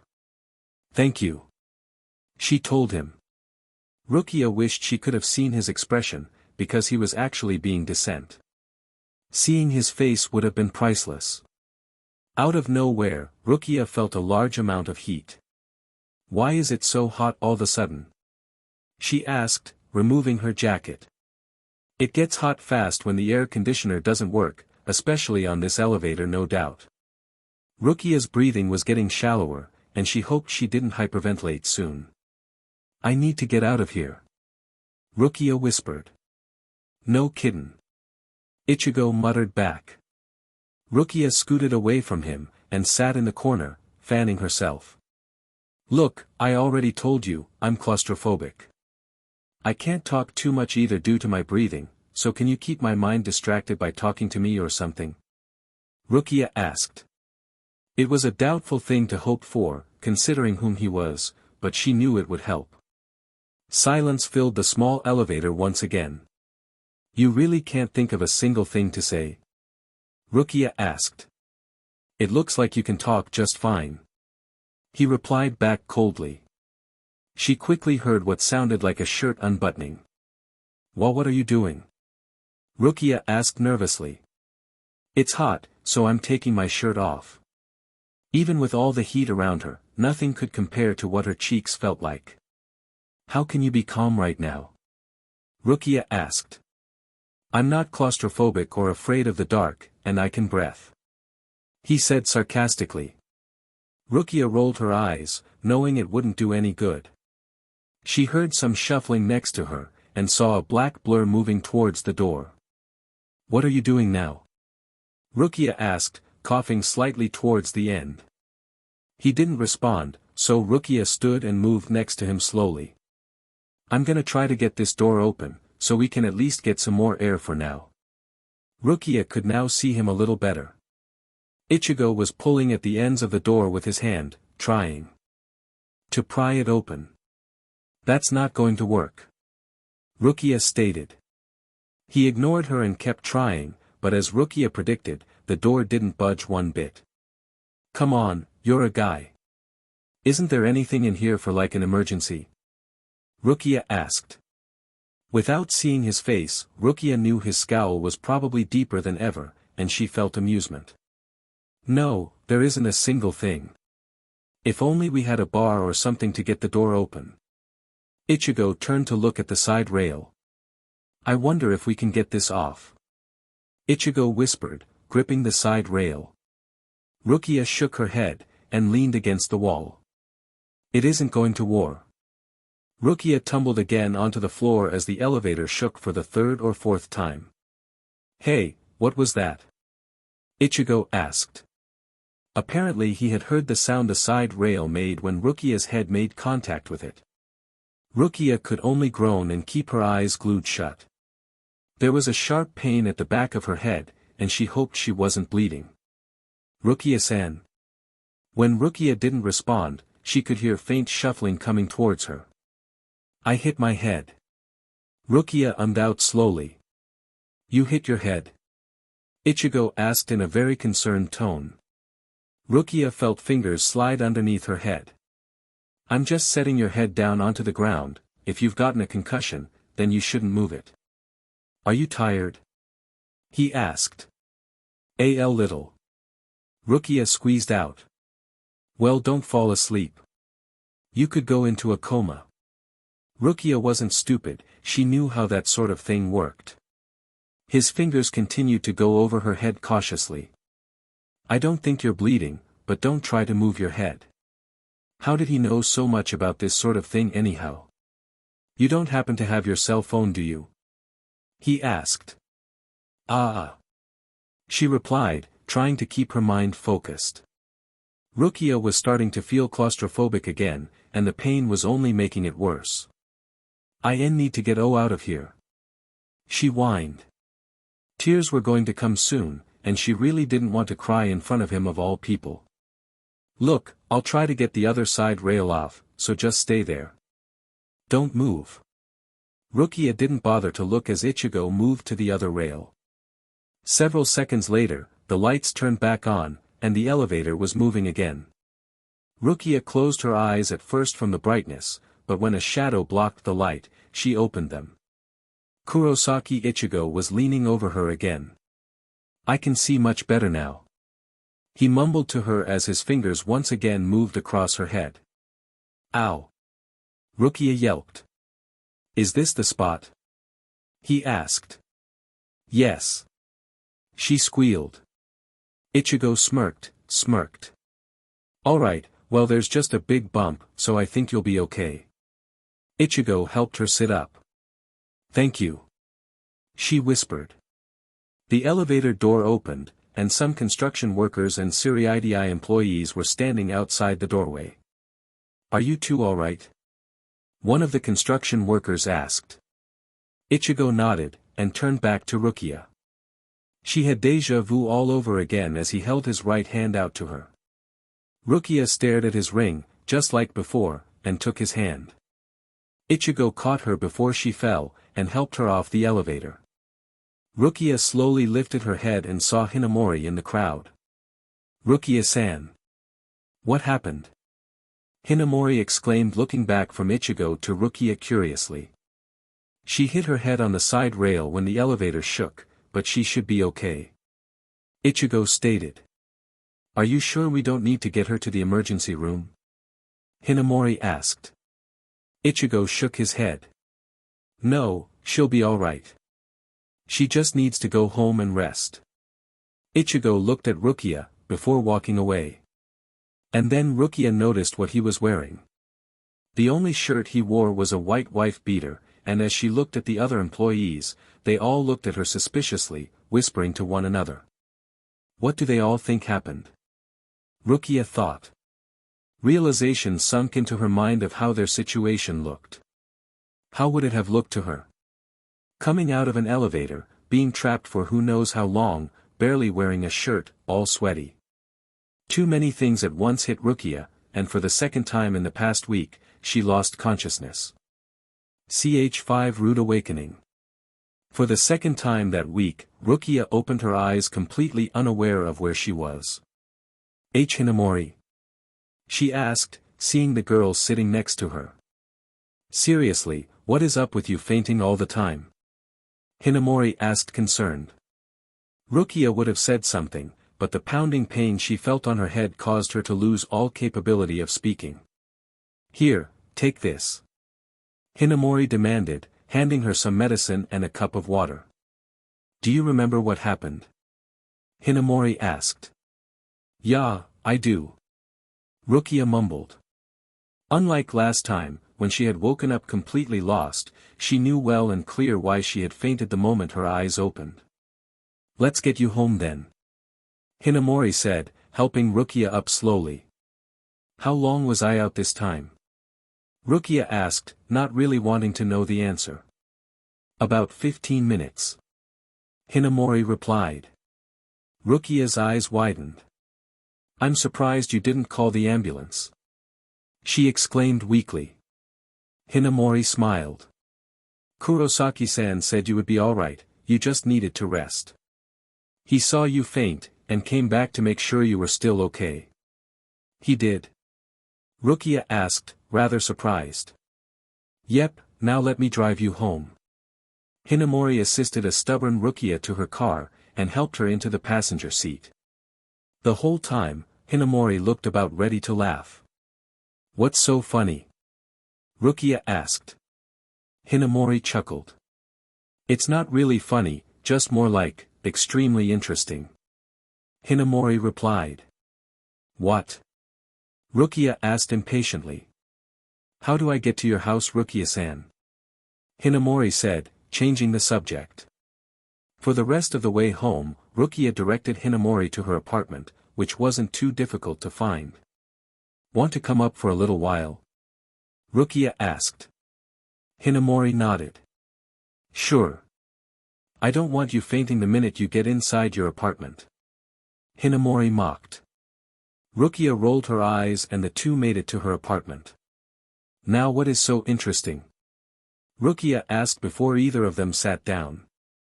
"Renji," Hinamori replied. Rukia sighed. "What's so interesting about him?" "Rukia-san, you really are harsh." Hinamori teased. "Okay, so tell me what is so amusing about Renji then?" Rukia stated, finally sinking into her couch. "He was jealous." Hinamori said. "He was? Why? It was just Kurosaki-san after all." Rukia mumbled. Hinamori looked skeptically at her. "What happened exactly?" Hinamori questioned. Rukia sighed, and explained everything in great detail what occurred. From the elevator stopping, all the way to banging her head into a side rail. "I don't believe you. Kurosaki-san. Our boss?" Hinamori asked. Rukia nodded. "Yeah, it was really weird. He acted totally concerned about me and everything. I hate to admit it, but he was actually nice." Rukia muttered out. "Wow." Hinamori stated. "I don't want to go to work tomorrow. Did you see the looks people gave me? I can only imagine what they all thought after seeing Kurosaki-san barely wearing a shirt all sweaty, and me looking completely lightheaded. Those thoughts were just plain and simply wrong." And then, there was a tugging feeling in her chest. She remembered what he said to her, and how he acted. "You okay?" was his first question, which had been the question her Prince Charming asked her at the ball. He even started relaxing around her, which gave her the idea that he perhaps had a normal personality. And then, the familiar feeling came of when he helped her out of the elevator, and seeing his ring on the very same finger. "Rukia-san, are you alright?" Hinamori asked. Rukia nodded her head slowly. "So, I'm guessing that what people were whispering about and everything caused Renji to get jealous?" Rukia asked. "He was extremely jealous. When you fainted, he helped me move you to my office. He didn't say a word the whole time, and when we got to my office, he went on a rant about Kurosaki-kun." Rukia smirked. Why on earth was Renji jealous? "You should give him a chance, Rukia-san, he really cares about you." Hinamori told her truthfully. Rukia suddenly felt guilt. Hinamori was right. She was being rude to Renji, but it was just so fun to tease him. "Yeah, I suppose I should.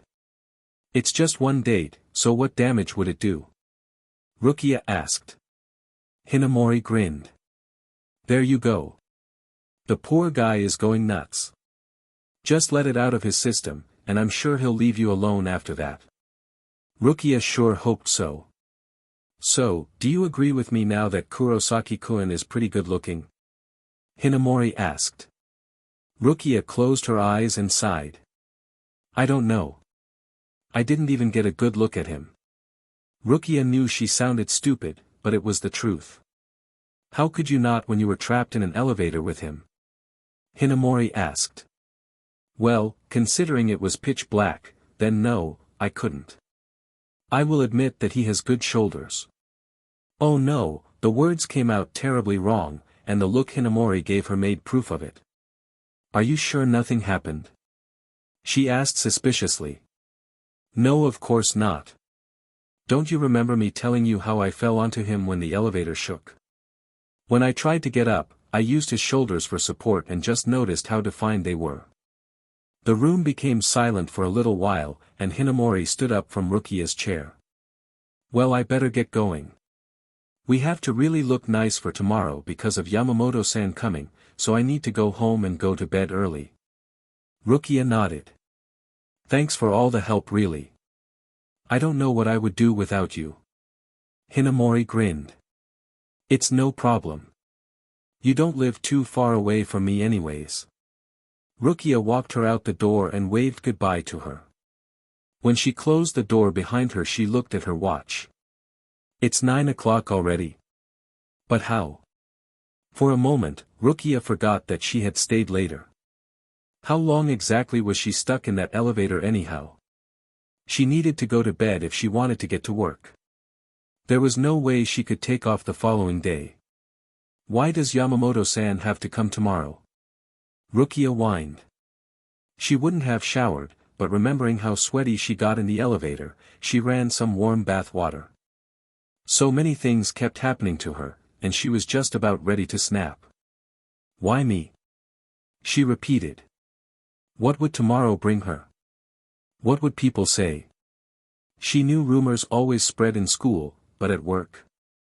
Rukia really had no idea, but seeing how there were women and a few men even whispering about her earlier, she figured there would be. And boy, it was going to be an extremely rude awakening. The next morning brought another splitting headache. One was located at her forehead while the other at the back, where her head had slammed into the side rail of the elevator. I must have a really hard head. She muttered. Getting one of her snazzy and newer suits out, Rukia got ready for her long day. When she reached her office, the first person to approach her was Renji. How do you feel? He asked her. Rukia smiled at him, remembering her conversation with Hinamori from the night before. Much better. Thanks for helping me to Hinamori's office. Rukia stated. Renji smirked and pulled the files closer to his chest.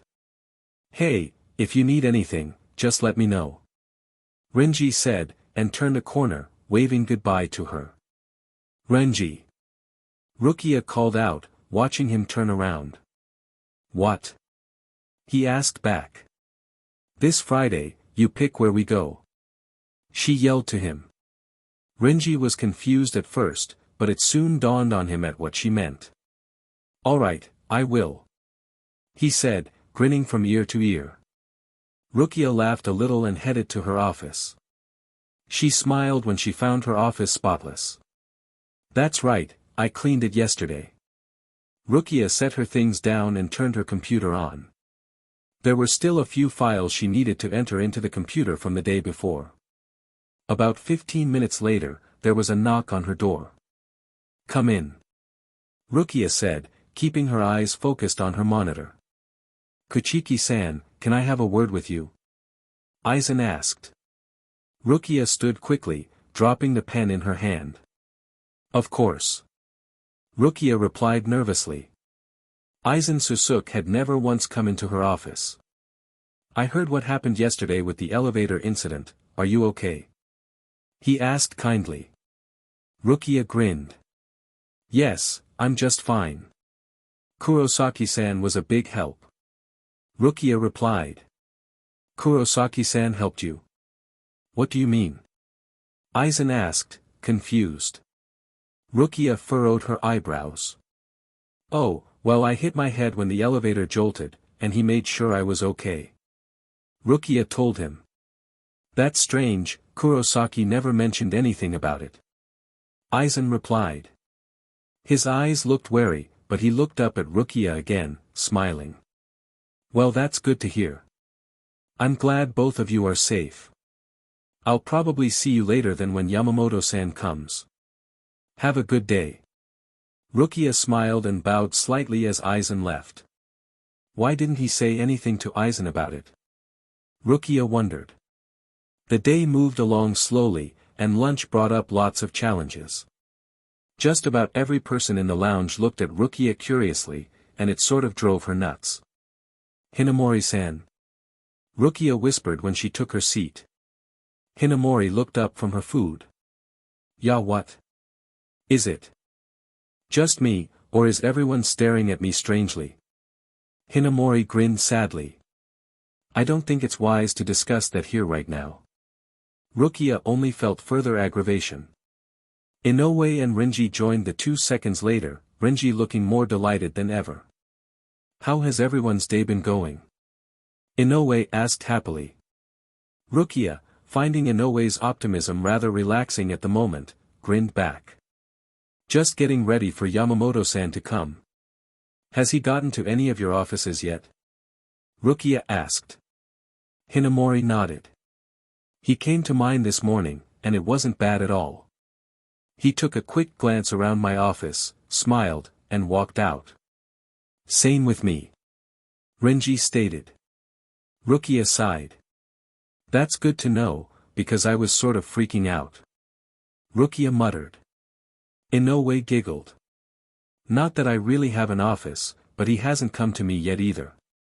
He's working from top to bottom, which means I'll probably be last. Inoue said with a little glum. I bet he won't care by the end of the day from looking at so many rooms.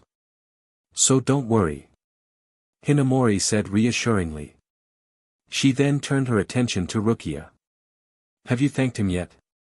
She asked. Thanked who? Hinamori rolled her eyes. Kurosaki-san. Rukia nodded her head. I already thanked him. She told Hinamori firmly. Hinamori shook her head. You didn't mention to me about thanking him at all. I thanked him when we were on the elevator. Rukia muttered back. Hinamori looked unsatisfied. You really should go and properly thank him. It isn't like him to act so uncommonly nice to a person after all. Hinamori spat out. Rukia sighed again. Fine, if it makes you feel better then I'll go thank him. Rukia said, taking a bite of her lunch. You might want to go do it now, before you forget. He's probably on his lunch break anyways. Hinamori told her. Inoue and Renji were both silent throughout the entire conversation. Renji looked ready to say something foul, but kept his mouth closed nonetheless. That's right, he was jealous. Rukia quickly remembered. Even if it was Renji of all people, just hearing about someone being jealous over her made her feel somewhat good about herself. Thank who? Inoue asked. Kurosaki Ichigo. Oh that's right, I heard something about an elevator breaking down or something and you and Kurosaki-kun were stuck on it. What happened exactly anyways? Inoue asked, not having the sweet smile from before. Rukia took a large sip of her strawberry lemonade before speaking again. I got stuck on an elevator with him for about 15 minutes, and when I hit my head pretty hard on the side rail when the elevator shook, he helped me. Inoue looked surprised, but replaced it with a grin. That's really nice of him. Were the only words she replied with. After Hinamori kept nagging her more to go talk to Ichigo, Rukia stood and walked out of the lounge. What do I say to him? She thought as she turned down different hallways. Rukia nervously walked to his office, which wasn't too far away from hers. Hey, Kuchiki-san, can I ask you something? A woman asked. Rukia turned around slowly, kind of surprised to see Yoruchi Shihoin standing in the hallway, talking to her. She was Yamamoto-san's great-niece. Yes. What is it? Rukia asked calmly. She had only spoken to Yoruchi once, and though the woman had a mysterious quirk, she was generally a nice person. Well, I just heard some strange rumors, about you and Kurosaki-san. Yoruchi stated with a smirk on her face. Whatever you heard, I'm sure it's wrong. Rukia said, and turned away. She knew there were rumors floating around, and she didn't want to know what the details inquired. At least not as she walked to speak to the cause of the rumors, and quite possibly all of her hopes, doubts, and nightmares. His office didn't seem quite as cold as it had last time when she had spoken to him, but then again, the weather was sunny outside. Rukia took a deep breath, and knocked on his door. Come in. His voice answered, just as coldly as ever. She walked into his luxurious office, and stood at the foot of his desk. Ichigo raised his head, and didn't move it back to whatever he was previously working on. Yes? He asked. She could hear the irritation, but it seemed a little relaxed. Well, I just came to thank you for everything you did last night. Rukia said, hoping her words struck the right nerve. Ichigo looked away from her, and to a wall. Sure. He replied. Something in Rukia stirred, and she felt annoyance at the man. Well, not just for my head, but for keeping me calm when I was really freaking out. Rukia wanted him to smile or something, but she supposed that even with an experience like being trapped on an elevator alone for 15 minutes didn't make too much of a difference. For a guy like him it didn't in any case. Ichigo didn't even say anything the second time, but just nodded, scowling. Rukia smiled, bowed out of respect, and turned to leave. The walk out of his office felt like eternity, and suddenly something struck her chest deep, something made her head spin, and something made her stomach crawl with butterflies. My earring. She whispered. Yes, at the edge of one of his side tables closest to her was a dark blue earring, her dark blue earring to be exact. She now had the last evidence in confirming who her prince was. Almost being blown away by how easy it was to find the last clue, Rukia didn't feel too much surprise. She had a lot of evidence to it being him before, and seeing her earring only further proved it. Before Rukia could even shudder, cry, scream, or react in any sort of way to knowing the final truth, Ichigo's voice pierced through her ears. Rukia-san, since you're just standing there, can you run this to the copy room for me? I need 400 made, and I need it in the next 10 minutes. Ichigo muttered to her. Her newfound discovery shattered to pieces, and she could only nod without facing him, because if she had, she might scare the living daylights out of him with her painfully furious face. The rest of the week passed in a blur, and to Rukia's luck, she didn't see too much of her boss, but she knew it wouldn't last too long. When Friday finally came, Rukia hustled her way out of the building, knowing good and well that Kurosaki Ichigo had the tendency to catch her right before she would walk out the door. The weekend passed by pretty slowly, and Rukia felt grateful. She needed to rest and catch up on chores. She had a ton of things to do: grocery shopping, laundry, cleaning, and reading. In all honesty, Rukia loved it. There was something about getting errands ran, cleaning, and perhaps feeling personally responsible, that made Rukia like doing housework much more than her job. Of course, the whole weekend, chores or not, was spent on thinking about her boss, and how he could have seriously been the one at the ball. Why did I do it? Why did I kiss that guy? Rukia refused, to say the name of the man. Just because she had proof of who the guy was, didn't mean she was going to compare. She always claimed to be a careful girl, and yet, she carelessly kissed a complete stranger, who very well, no matter how nice he was to her that night, could have been some sort of RPST or some pervert, like the first guy she had danced with. Rukia couldn't find a reason to why she did it, and she supposed it would become some strange unsolved mystery. And once again, she thought of him. She didn't know why it kept happening, but she felt a shimmer of warmth in knowing that even if she kissed a total stranger at a ball held for her company, at least someone that night, drunk or not, obviously had some sort of attraction to her. Now, understanding that her boss, Kurosaki Ichigo, had been the one to do it, only gave her the idea that he was completely drunk, and somehow held his alcohol well while at the same time being more outgoing and kind. I really hope next week is better than the previous. Rukia whispered to herself. The last week had been pretty bad, considering she fainted, passed out twice, got stuck on an elevator, found out the devil was her Prince Charming, and was now dealing with ridiculous rumors. What could possibly be worse than all of that? She muttered. Rukia knew she shouldn't have asked the question, but really, what could? She would quickly learn that the words she laughed and joked about were going to turn around and bite her in the butt. Ch6 big date. Rukia for the millionth time in the past few months slammed her things into her purse, getting ready to head home for the day.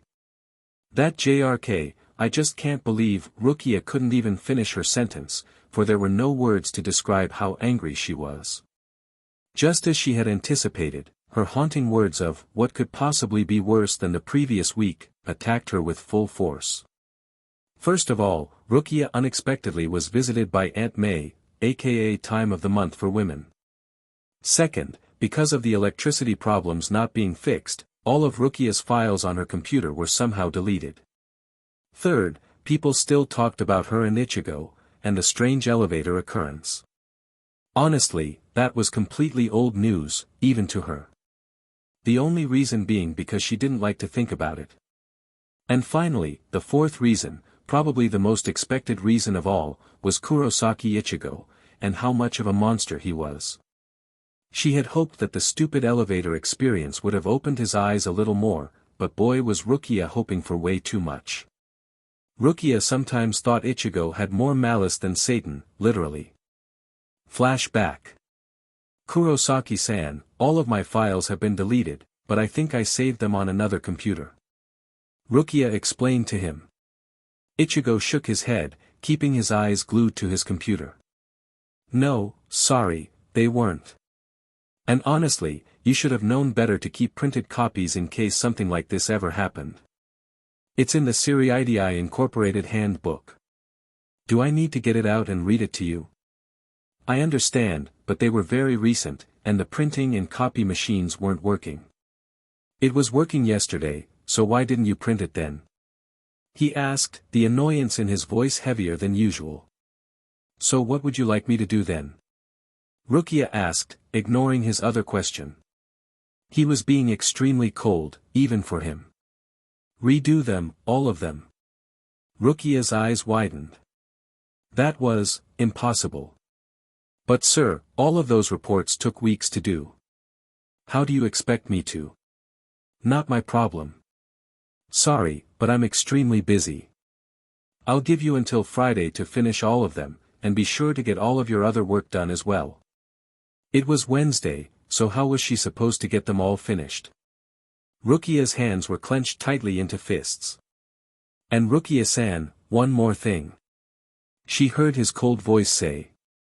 Rukia turned her head only slightly, not looking at him. Yes. She asked, knowing her voice held its anger. I don't want to hear of this kind of problem again. Rukia closed the door right after the words left his mouth, not bothering to show any respect to him. He didn't deserve any after all. She brushed down the hallway, trying to get home quickly. Rukia. She heard Renji's voice yell. Rukia turned to him, trying to look calm. She had a date with him in the next few hours, so she had to at least look a little presentable, even before the actual date.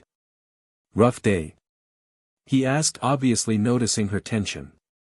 You could say that. She muttered, and turned to walk. Rukia didn't feel like hearing Renji's bantering, at least if he was going to bring up what kind of mood she looked to be in. Anyways, just reminding you that I'll be picking you up at 7, yeah I know. I'll be ready. She grinned at him, and turned out of the doors, ready to go home. An hour and a half later, Rukia was looking over her outfit, just to make sure it looked alright. Even if it was a date with Renji, she wanted to dress up a little. Wearing a cute casual dress always lightened the mood for her, and she didn't want to let Renji down. They were going to some fancy Italian restaurant, and then to a local concert. It sounded fun, even if Rukia didn't know the band playing. When there was a knock on her door, Rukia stood from her couch, making sure to have essential, woman, items in case anything turned ugly, and walked to the door. Hey Renji. Rukia said smiling. He really looked nice. Casual, but a little dressy, sort of like her. You look great. He told her, staring at her purple dress. She didn't have a lot of purple things, so she figured she would be a little different that night. Alright, well let's go then. Our dinner reservations are at 7:30. Renji told her, escorting her out of her house. Wow, dinner reservations? Rukia asked sarcastically. Renji rolled his eyes and walked her to his car. How the heck can you afford a Nissan GTR? Rukia asked, kind of surprised. I get a car allowance with my paycheck. He told her, obviously looking proud of his own set of wheels. Rukia shook her head smiling, and sat down into the leather interior vehicle. The car started moving before Rukia realized it, and she looked at the people walking on the sidewalks. So how was your week? Renji asked. Was he serious? Do you really want to go there? Rukia asked. Renji laughed. I don't know why Kurosaki-san picks on you like that. He told her. What do you mean? Rukia asked, puzzled by the question. He's pretty nice to me. I mean, no, he doesn't say a whole lot, but he's not a JRK, like you make him out to be. Wasn't Renji the guy who was jealous of Ichigo because of the stupid elevator encounter? Now he was sticking up for the guy. I'm not lying. He's harsh to me, and you know it. Weren't you the one complaining along with me as you helped redo the files that he was being ludicrous? Rukia asked. Renji nodded. That's my point, I don't understand why he's like that to you. Maybe he's sexist or something. Rukia mumbled. Renji shook his head. No, Hinamori and Inoue said he wasn't so bad to them either. Rukia turned to look at Renji in utter shock. Hinamori-san agreed with me that he is rude. Rukia nearly shouted. Calm down. He might have just been mad because of the files, not you. I'll admit that he was a little over the board with this one, but he's always been rude. Rukia muttered. She wanted Renji to stop feeding excuses to her, because they weren't going to work. How about we not talk about him anymore, alright? Renji asked. Rukia noticed the car had stopped, and was now sitting in the parking lot of the restaurant. People around them were making their way inside the restaurant, and Rukia sighed, knowing she needed to calm down. Come on, the food here is amazing. Renji told her as he took her hand to help her out. He didn't let go either as they walked to the entrance. Reservations for Abarai Renji. Renji told the hostess. She looked down at a sheet of paper, nodded, and moved them to a table.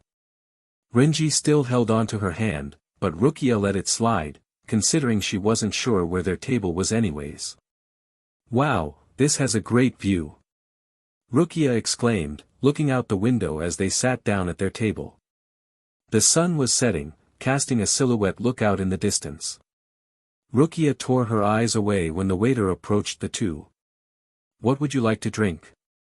He asked. Renji gave him his order, which was some sort of light liquor. And you, miss? The waiter asked politely. Strawberry lemonade. She told him. The man wrote down the order, and turned away. First you make strawberry lemonade, and now you drink it at restaurants. You really like the stuff, don't you? Renji asked, chuckling. I don't know why I like it so much, but I never get sick of it. Rukia replied, trying to defend her love for the drink. What time is the concert at? Rukia asked. Renji glanced at his watch. It starts at 9, so we have plenty of time. Rukia nodded and relaxed into her chair further. The waiter came back with their drinks minutes later. Can I start you off with any appetizers? The man asked. Renji looked at Rukia, asking her if she wanted any. Rukia shook her head. No thanks. You ready to order, Rukia? Renji asked. Rukia glanced down at her menu, not having a clue of what anything meant. No, I don't. She said. The waiter nodded, told them he would be back in a few minutes, and walked away. You said you've eaten here before, what's good? Rukia asked. Renji looked down at his menu. I haven't been here a whole lot, but the chicken carbonara is good. Try that. Rukia looked down at what he was talking about. Rukia had only been to Italian restaurants several times in her life, and every meal she liked.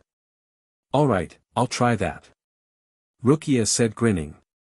When the waiter returned, they gave the man their orders. The food came quickly, and the eating began. Just like I thought, this is amazing. Rukia stated as she took another bite. I'm glad you like it. Renji replied. She looked up at him to see him smiling, which caused her to smile. Rukia was feeling much better than how she did earlier, and she knew a lot of it was Renji's doing. Just seeing the happiness on his face made her beam slightly. He's being so nice. Rukia thought. Though Renji was always pretty nice, what she meant was he wasn't saying the wrong thing at the wrong time, which he had a tendency to do. He was being a real gentleman, and Rukia liked that, unlike a certain boss of hers.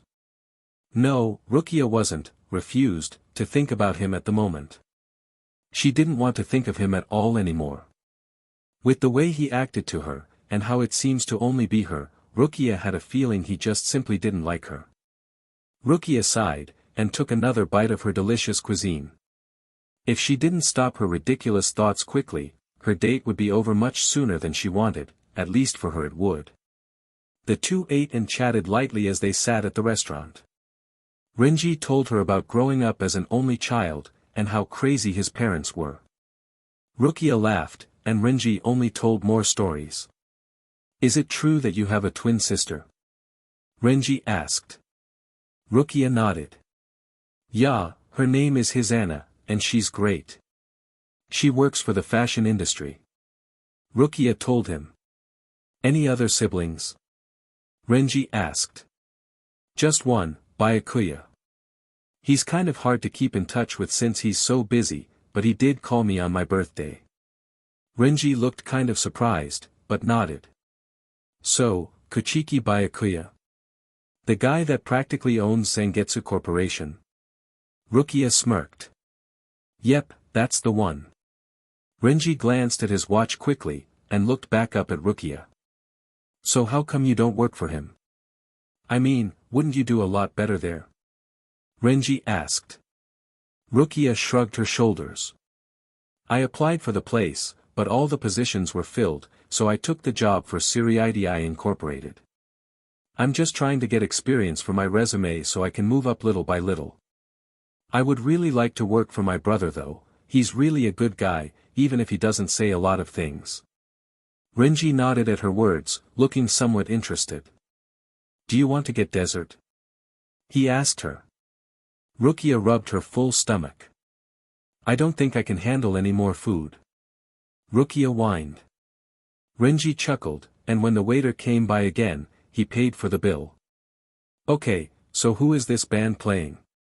Rukia asked. She had never gone to a concert in Karakura. They're called the Howling Zabamaris.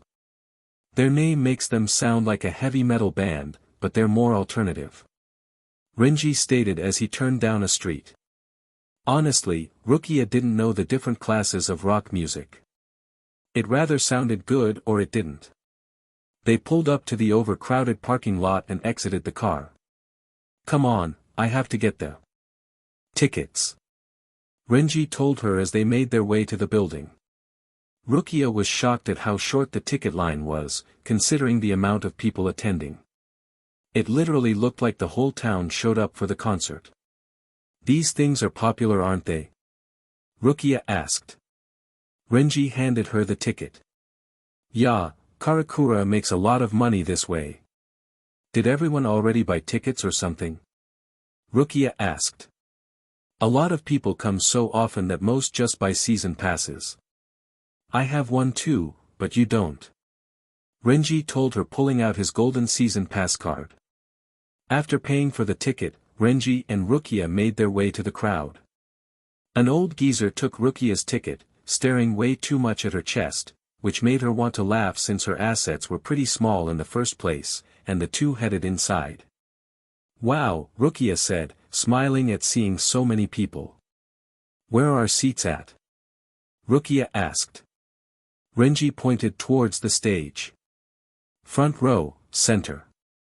Renji replied. Rukia suddenly felt confused. Aren't the front row seats usually sold out? How did you get me a front row ticket? Rukia asked. Renji smiled. Don't worry about it, let's just say I have some good connections. Rukia shrugged her shoulders and followed him to the front row. Unlike the back, where people had been loud and screaming, the front was quiet. I like to call the people up here snobby, because they think that since they're in the front row, they're better than everyone else. Renji told her, probably seeing her look back and forth from the front to the back rows. So does that make us snobby? Rukia asked playfully. Renji smirked, turning down the aisle for the front row. Nah, because we appreciate it. He replied. The two sat down in their seats and waited for the band to come out. Several minutes after being seated, the band came out, and everyone cheered wildly. Rukia found the lead singer extremely cute, and watched him sing on the stage. She really liked the sound of the music. It wasn't too drastic and crazy, and yet, it had her wanting to jump up and down at the same time. She saw Renji looking at her from the corner of his eye every once in a while, causing Rukia to smile a little. Why did he like her so much anyways? She was always so rude to him, and yet, he wouldn't leave her alone. Alright, well she hadn't been rude so far that night, and maybe it only encouraged him. During the intermission, Rukia looked around at the crowd of people. Karen. Yuzu. Was Daddy right or what? Rukia heard a man ask. I don't know, I don't think the music is that great. Came a girl's voice. Rukia turned her head around to see who the people were, because she was nosy like that. They were just a row behind her. There were two girls, and an older-looking man who appeared to be in his 40s or so. I like it. The light-haired girl squealed. Of course you like it, Yuzu, why do you always like what Dad likes? The dark-haired girl asked. I don't like everything Dad likes. I hate that tie he wears with all the rainbows. The two girls and the father, who began stating proudly the reason why he loved his rainbow tie so dearly, started arguing, and Rukia smiled, thinking of her own sister his Anna. Dad, here's your popcorn. Came another voice, a deeper voice, an extremely familiar voice. Oh thanks son. I can't enjoy a good concert without it. Karen doesn't seem to like the Howling Zabumaris, what do you think Ichigo? Rukia froze. No way. She muttered. Wanting to know her answer quickly, Rukia turned her head slowly, just enough so that her eyes could see. And there he was. Orange head glowing in the dark crowd. He looked just like he did at work, except a little more tired. I'd rather be at home.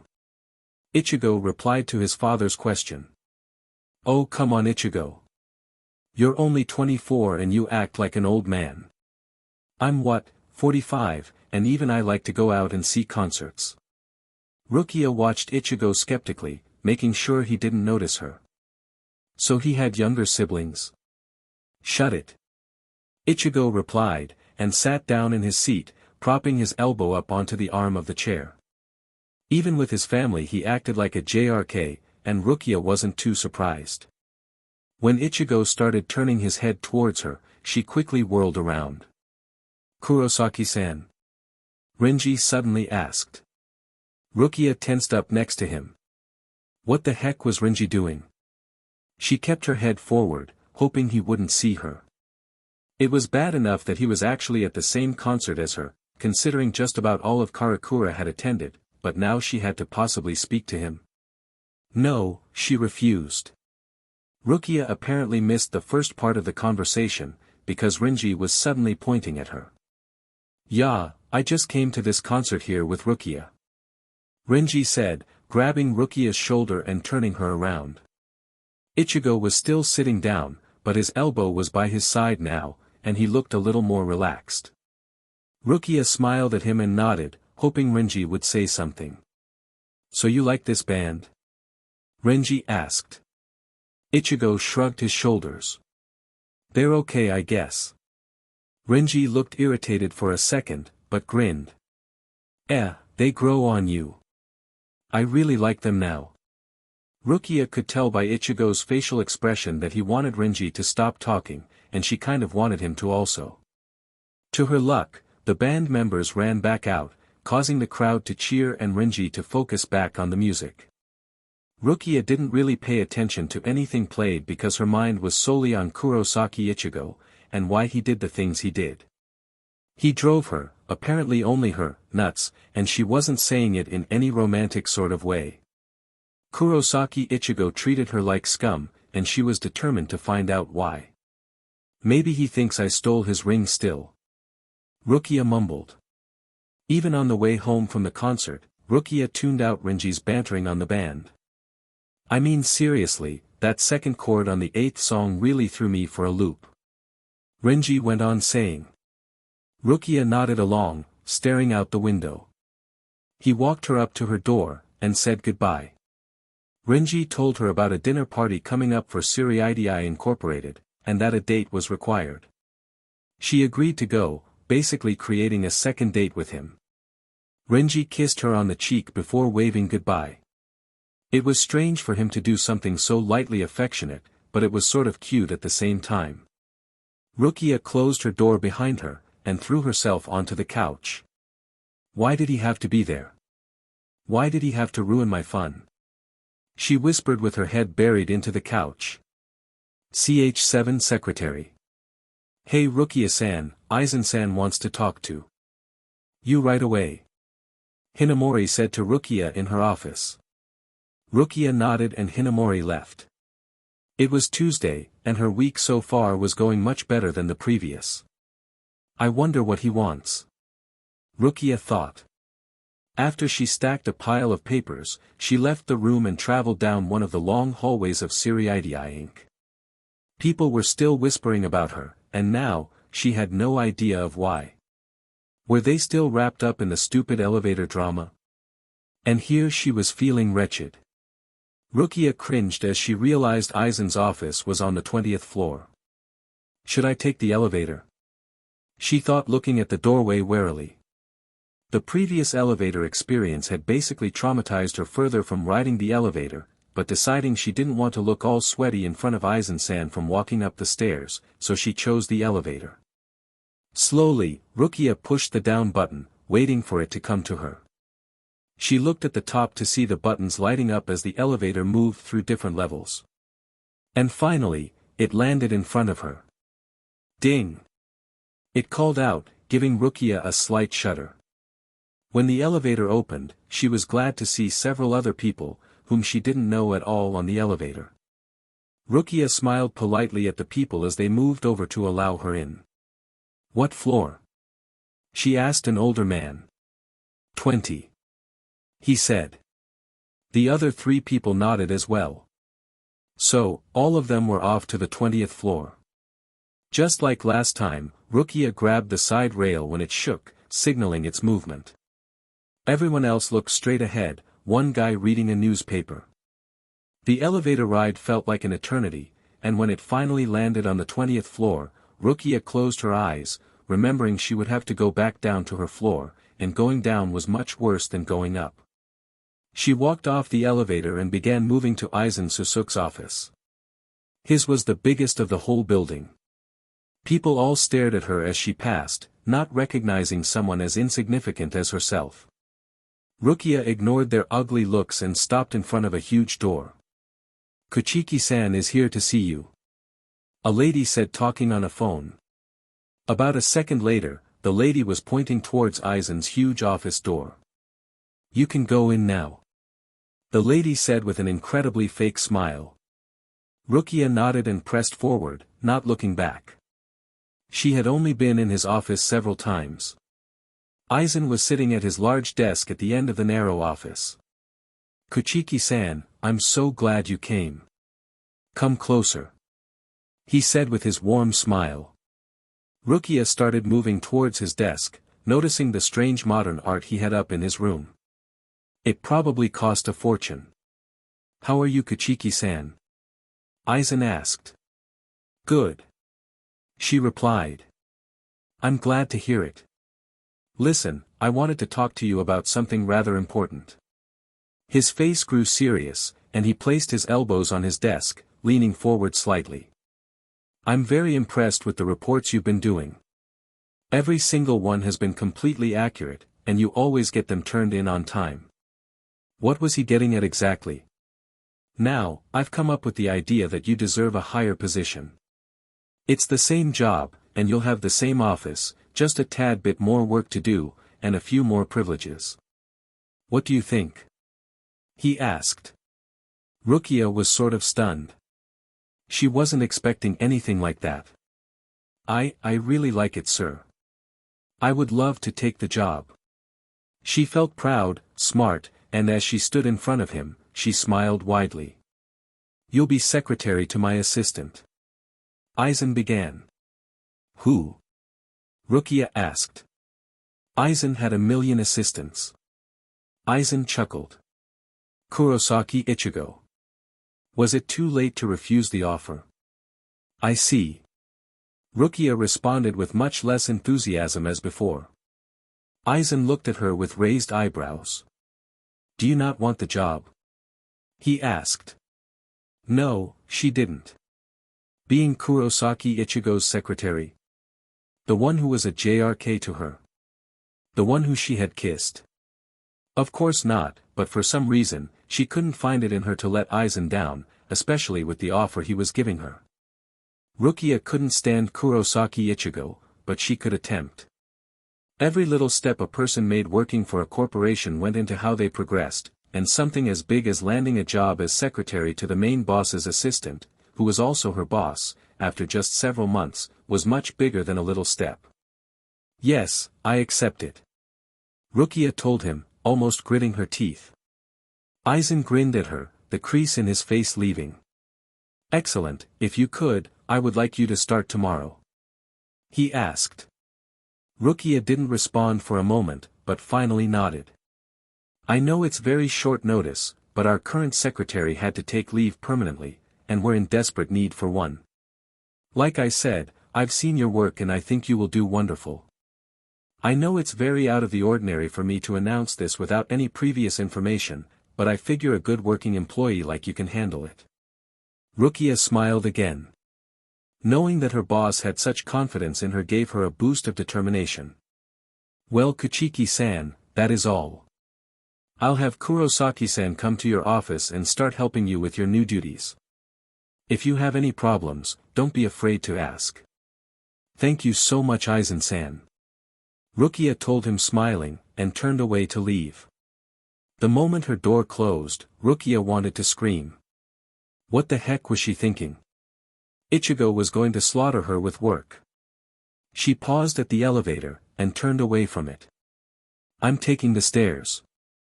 She muttered to herself. Everything was happening too fast. She had only been at work for 20 minutes, and now she was a good step up from her previous job. I'm a secretary. Rukia whispered. The business world was a strange and unorganized place, so she figured she shouldn't be so surprised. I'll have to tell Hisana, and probably Byakuya too. She thought to herself, grinning. Byakuya would be proud of her, and maybe actually favor her a little bit over Hisana for once. Rukia stopped on the stairs as another thought came to her mind. Would she be uncomfortable around Ichigo? Well, she was already uncomfortable around him considering she didn't all too well favor the devil man, but what about the ball? Would it be awkward? Rukia shook her head. I can at least try. She thought to herself. Rukia talked to him on a regular basis anyways, and since he was usually short and to the point, or rude, Rukia didn't think too much about the event. A good hour passed, and Rukia got some filing done she needed to catch up on. It was stressful work, but she didn't mind the pace. Rukia was pretty good at dealing with chaos, to a certain point at least. She heard a knock on her door, nearly causing her to jump due to her concentration on her work. Come in. Rukia said extremely politely. It was a good thing she did, because Ichigo strolled in. His facial expression was calmer than usual, but his shoulders were tensed up in a weird position. Come with me. He told her, sounding identical to a robot. She dropped the paper in her hand and followed him out of the office. They walked down a long hallway and into his dark and gloomy territory. He had a stack of papers sitting at his desk. Like Aizen-san already said to you, you'll have the same work, but more. Since you are now my secretary, you need to be here an hour earlier, and you need to stay an hour later. You'll be doing some different kinds of paperwork and filing that I'll show you, and when needed, you'll travel with me to the other branch to pick up whatever files Aizen-san needs. Rukia was speechless. Even though it was the most Kurosaki Ichigo had ever said to her, it wasn't words she ever wanted to hear. Are we clear? He asked. Rukia sighed and nodded. Why did she so quickly take the job? And how much higher paying was it anyway? 2 more hours every day each week added up, and Rukia hoped it was more than that. You will be getting paid about 10,000 more each year, minus the bonus you get. He told her, walking around to his desk. When you get here first thing in the morning, we'll be leaving for the other branch. I know you don't start until tomorrow, but I need these filled out by today. You can go now. He demanded, tossing her 3 fat envelopes. Rukia squeezed the vanilla envelopes tightly in her hands and nodded, leaving the room. I can't do this. She whispered to herself. Even if it was 10,000 more each year, she had only talked to him for 3 minutes, and she already wanted to quit and leave IchiRuki Incorporated forever. The business world calls to you, Rukia. There will be challenges, but it will be rewarding in the end. Shut up, Byakuya. She whispered rather loudly, causing people to look at her strangely. At the moment, Rukia didn't care for their murmurs or their strange looks. She was said, and nothing could stop her raid. Rukia slammed her office door closed and dumped the 3 envelopes on her desk. Something just isn't right, she said. IchiRuki Incorporated was a highly known corporation, and she knew it would be hard, but she also figured it would eventually get better. So how come whenever she felt she was progressing, or doing something right, the situation took a turn for the worse, making it impossible for Rukia to truly accomplish anything? I can't keep this up for much longer, she whispered, slumping into her chair. Just as things started to barely calm down, something had to attack her, pulling her deep, making it unfeasible for her to come back up for air. Rukia-san, I seriously think you need to consider seeking anger management classes, Hinamori stated, closing the door to Rukia's office behind her. Rukia rolled her eyes, not even noticing that Hinamori didn't bother to knock to come inside. Well, sorry, but since I'm the new secretary to Kurosaki-san, I just can't help it. I mean, I don't even start until tomorrow and he's already hounding me with stuff. Hinamori put a hand up. Wait a minute. You're his secretary? Is that what Aizen-san wanted to talk to you about? She asked. Rukia nodded. Yeah. If he hadn't been so freaking persuasive I would have turned it down too, she muttered. Hinamori was awestruck. Do you know what kind of achievement that is, Rukia-san? You've only worked here a little over 3 months, and now you're Kurosaki-san's secretary. That's huge. What did Aizen-san say? She asked. He just said he was impressed with some of my work, and that Kurosaki-san's secretary had to leave permanently and he desperately needed someone. It's not that big of a deal since it was on such short notice. Rukia-san, do you know anything about how this corporation works? Hinamori asked. Rukia shook her head. Hinamori rolled her eyes, chuckling. Those little details like being given a higher position on the spot don't matter, it's the whole point of that you got the job, and that Aizen-san trusts you. You're almost up there with Renji-san, and he's worked here for 4 years. Sounds to me like a normal thing to be promoted so quickly. Rukia muttered. Hinamori shook her head quickly. It only happens to a few people. I've worked here for 3 years, and I just now got promoted. Kurosaki-san has worked here 2 years, and he's Aizen-san's head assistant. Hinamori exclaimed. It's just Kurosaki-san is so mean to me for some reason, and I don't understand why. How can I possibly survive being his secretary? Rukia asked. Hinamori patted Rukia on the shoulder. Look, Aizen-san obviously sees that you're a hard worker, and he knows you can handle it, so give it your best shot. Obviously you're doing something right. And don't make it awkward with Kurosaki-san because of what you know happened between you and him. He after all, doesn't know. Rukia smiled at Hinamori's words. She was an honest person. Just stick it out for a little longer, and I know it will get better. Well, I have to get back to work now, but I heard you slam the door to your office so I thought I'd come check on you. Bye. Hinamori said as she opened the door. Wait. Hinamori-san. Rukia called out before Hinamori shut the door. Hinamori poked her head back in. Yeah. What is it? Don't tell anyone I'm his secretary, okay? Rukia asked. Hinamori looked puzzled. Why not? Rukia closed her eyes. People still think something fishy is going on between me and him, so just try to keep it on the DL for now, okay? Hinamori smiled. You really shouldn't worry about them because they are right in a way after all. You did kiss him, even if you hate admitting it. Rukia couldn't say a word back as Hinamori shut the door. Hinamori was sometimes a hard person to figure out. She could be sweet and encouraging, and then brutally honest, almost in a rude way. Rukia was glad her first actual day would start tomorrow, enjoying leaving at 5:30, knowing from now on she would have to leave an hour later. Renij caught up with her on her way out. So I heard you're Kurosaki-san's new secretary, congrats. Renji said a little too loud. Shoo. Renji, be quiet. Not so loud. She whispered to him. Renji looked at her confused. What? Everyone already knows about it. Rukia stopped. Walking in the hallway. Surely Hinamori wouldn't have said anything. Renji held a paper to her. See this newsletter that was printed at lunch? It names everyone's position, and underneath Kurosaki-san's is your name, and the position secretary.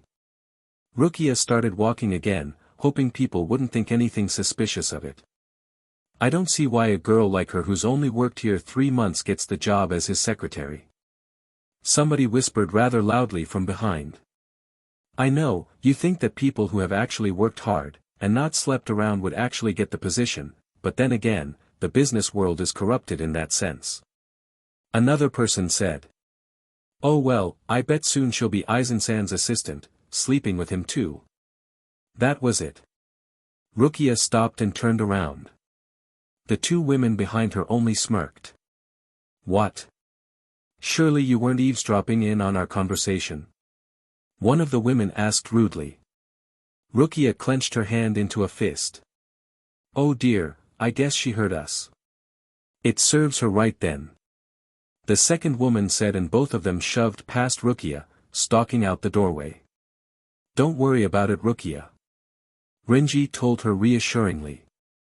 Rukia turned back around and headed out the exit with much greater speed than before.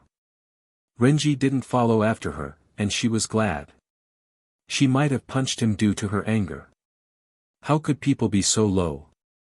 They're just jealous. Rukia whispered. She was glad she hadn't said anything back to the women, because that would have been stooping to their level. She reached her home in about 7 minutes and dropped her purse on the ground. I need to do something, she said, looking around her apartment. She needed to get her hands on something to occupy her. Rukia walked into her kitchen and pulled out some lemons, strawberries, and sugar. I'm almost out of strawberry lemonade, so I'll make some more. She thought, and squeezed the lemons hard, causing lots of juice to squirt out. A tear fell from her cheek, and she felt more frustration. Why am I crying? She was 24 years old, and she was crying because of what some stupid women said to her. I'm so pathetic, she yelled, as she continued to press hard onto the lemons. Ch8 quitting already. When Rukia's alarm went off the next morning, she closed her eyes, not wanting to get up. It was her first actual day as Kurosaki Ichigo's secretary, and seeing as he had already given her work the previous day, when nothing was official, she only dreaded what horrors he would do to her. This isn't going to last very long, I know it. Rukia repeated negatively. Even when Rukia would go into his office for 1 minute, just to ask him a question, she wanted to quit. So how would she be able to deal with him every day for who knows, perhaps years? Rukia finally turned her alarm off, which was now set an hour earlier, and she got ready for work. She should have dressed up a little nicer than usual considering it was her first day with her new job position, but she just didn't care. PMS came extremely early for Rukia that month. She hollered for a taxi when she reached the sidewalk, waiting impatiently for one to come. It took about 5 minutes for one to finally stop, and she jerked her way into the car. Rukia tripped several times on her way to her office, letting out a groan after the third time. There weren't too many people at the building yet, and Rukia was pleased that not everyone would see her looking like such a mess. She reached her office and put her bag away, turning her computer on. I was supposed to do something. Rukia thought. Hadn't Ichigo asked her to do something from the day before? Her question was answered when Ichigo barged into her room, scowling as always. You have 5 minutes to meet me at my office, and then we have to go see Ikamaru-san.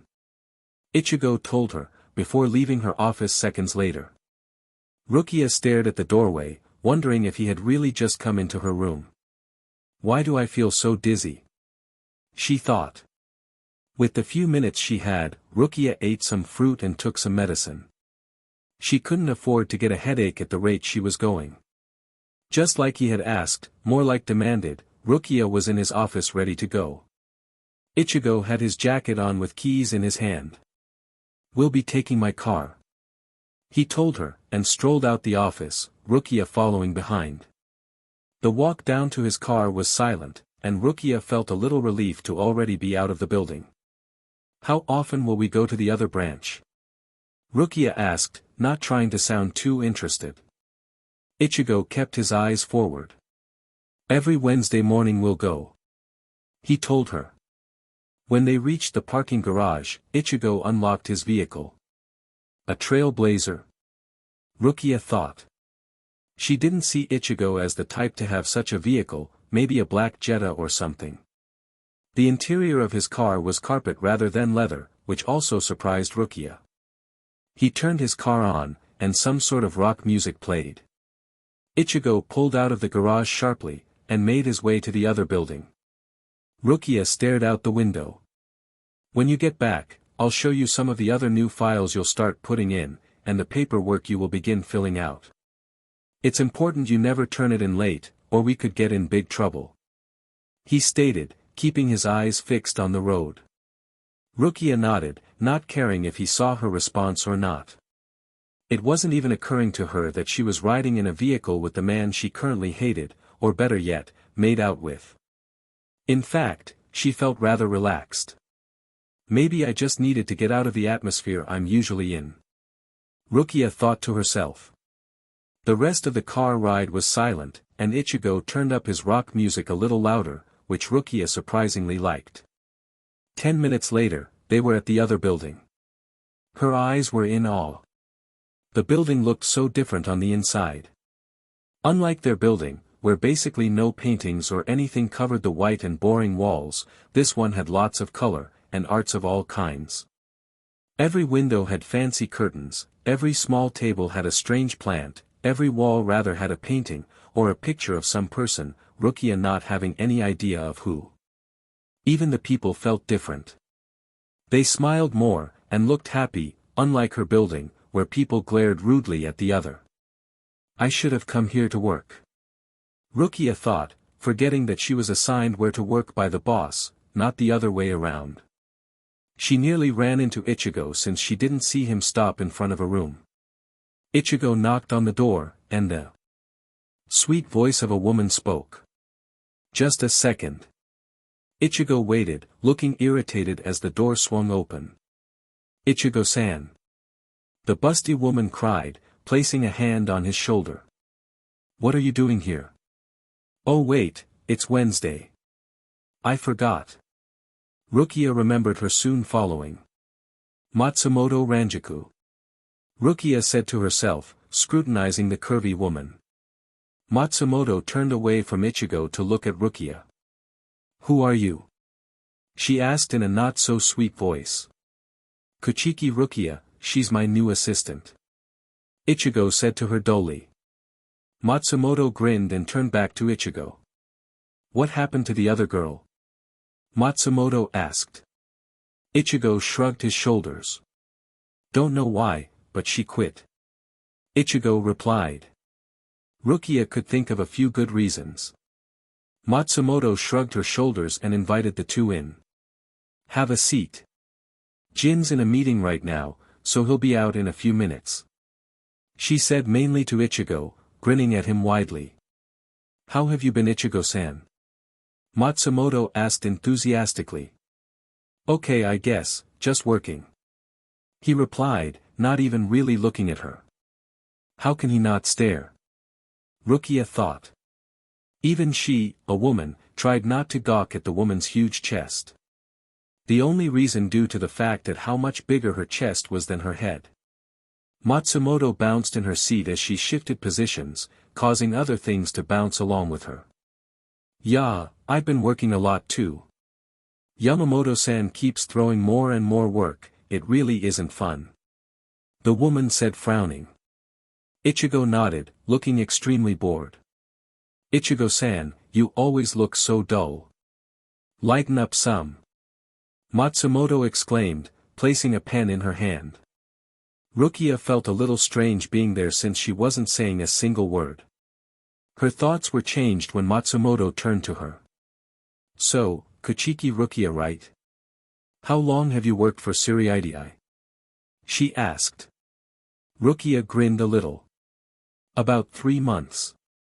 She replied, hoping to sound polite. Even if the busty woman did irritate her, something about her made Rukia want to be kind back. Matsumoto grinned again and scribbled something down onto paper. Wow!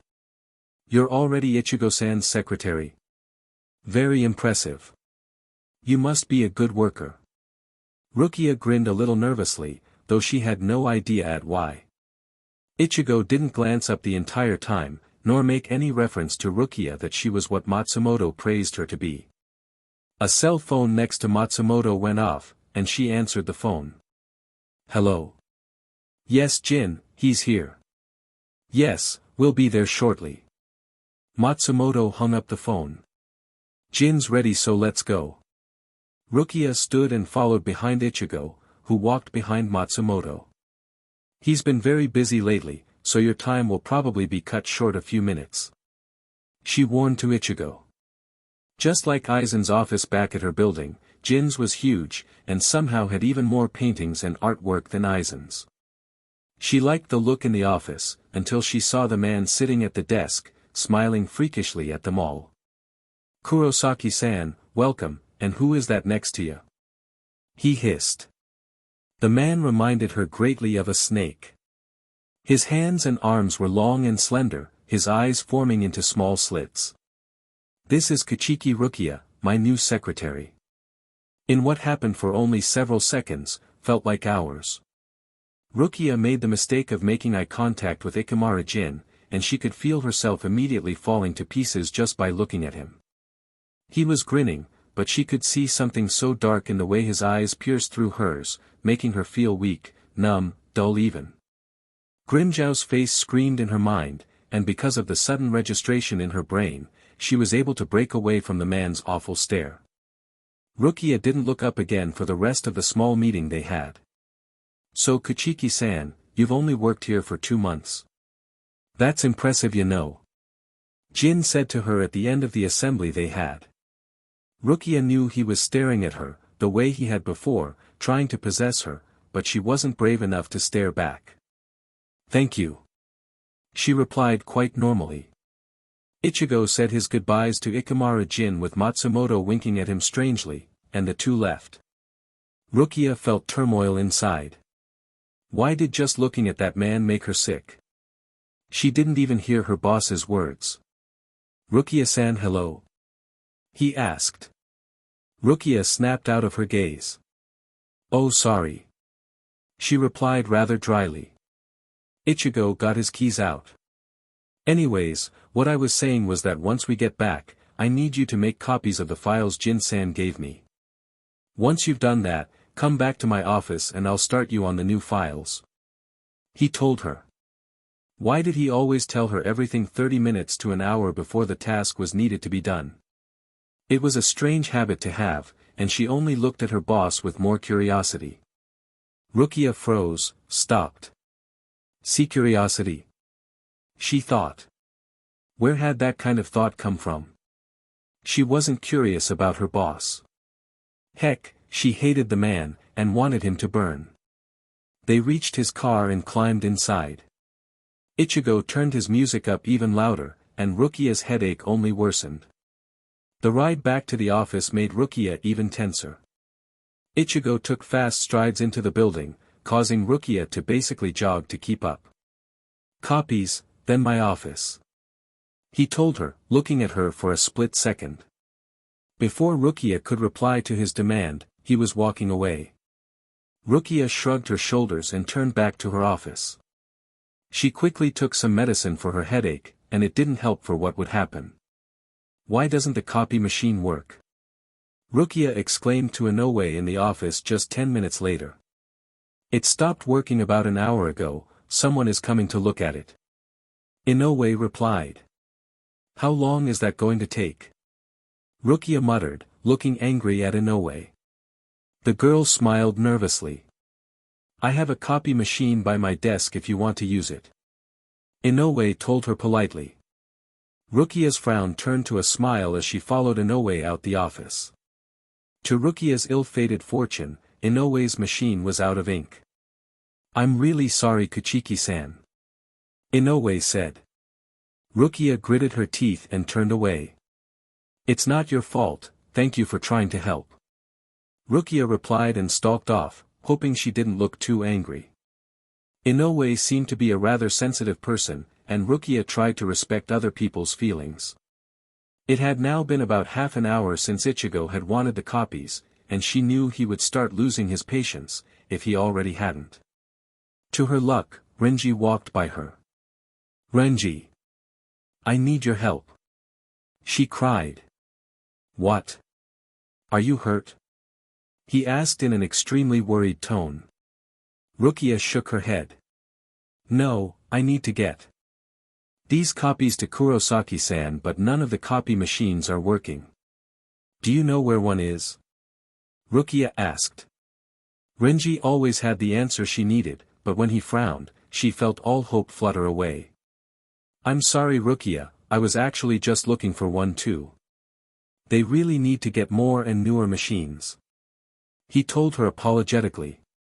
Rukia let out a low groan, turning away, and nearly fell over from a person standing in front of her. "Oh, sorry," Rukia muttered, but stopped as she realized who it was.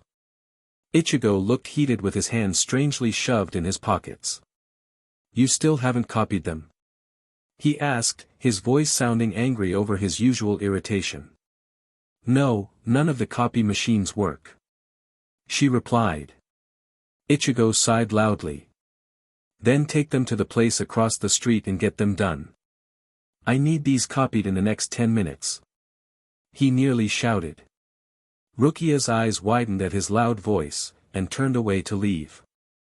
Rukia walked out of Summmary Incorporated slowly, not caring if her boss would scold her for her long amount of time. "He'll just have to turn them in late," Rukia replied. She just couldn't do it anymore. It was her first day as his secretary, and he was already screaming at her. Rukia knew that there would be more times to come when he would shout at her, but Rukia didn't know if he would ever get the chance to. She was 5 minutes late getting the copies to her boss, and if she thought he was angry before, then he was furious then. "Honestly, I told you 10 minutes, is it so hard to do?" he asked, yanking the papers from her hands.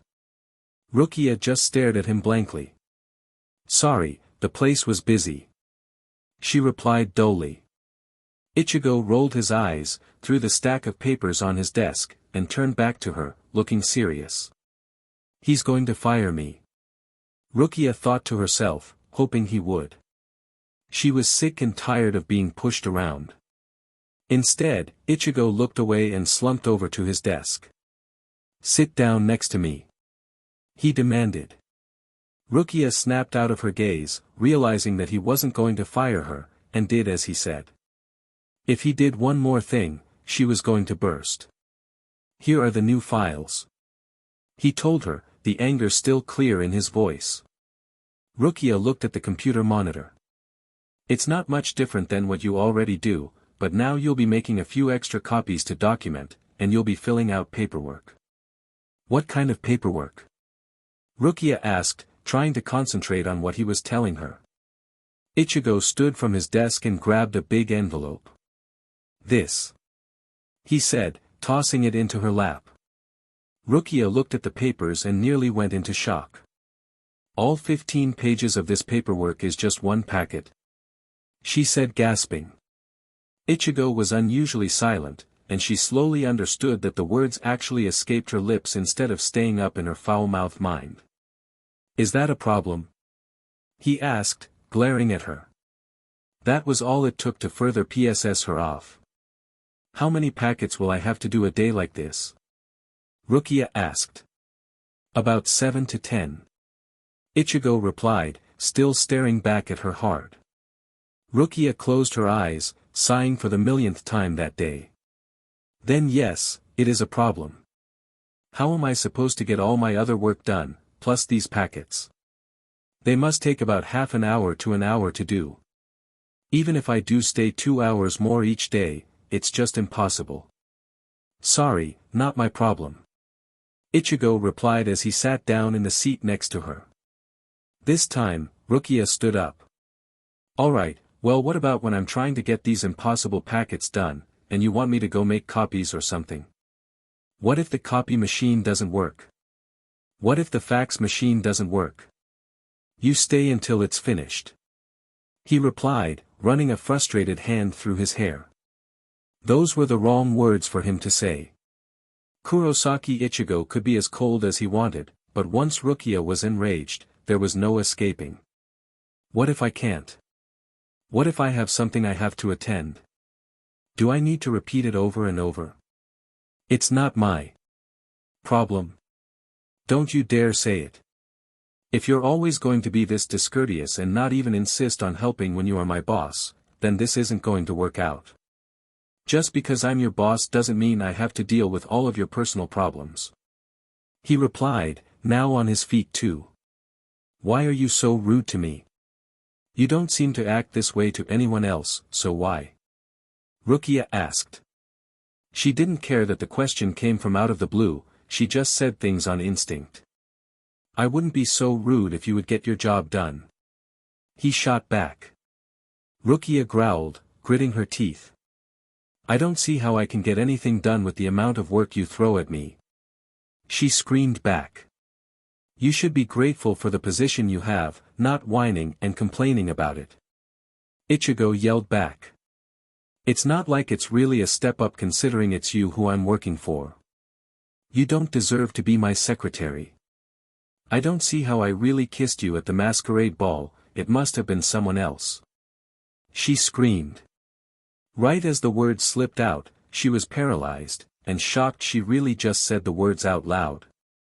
Before she could look at Ichigo and see his reaction, Rukia turned around and hurried out the room. For once, Byakuya's annoying voice didn't ring in her head, and she took it as a sign that it was finally time to say goodbye to Summmary Incorporated once and for all. Ch9 out of character. After Rukia walked out of his office, she grabbed her things, signed out, and went home. I'm sick and tired of being so stressed out when I shouldn't have to be.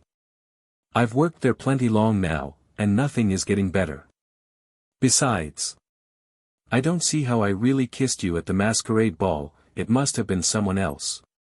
Rukia squeezed her eyes closed, remembering her words perfectly. Why was she such an idiot? She unlocked the door to her apartment and chucked her bag to the floor. There's no way I can go back now, she muttered, sinking into her couch.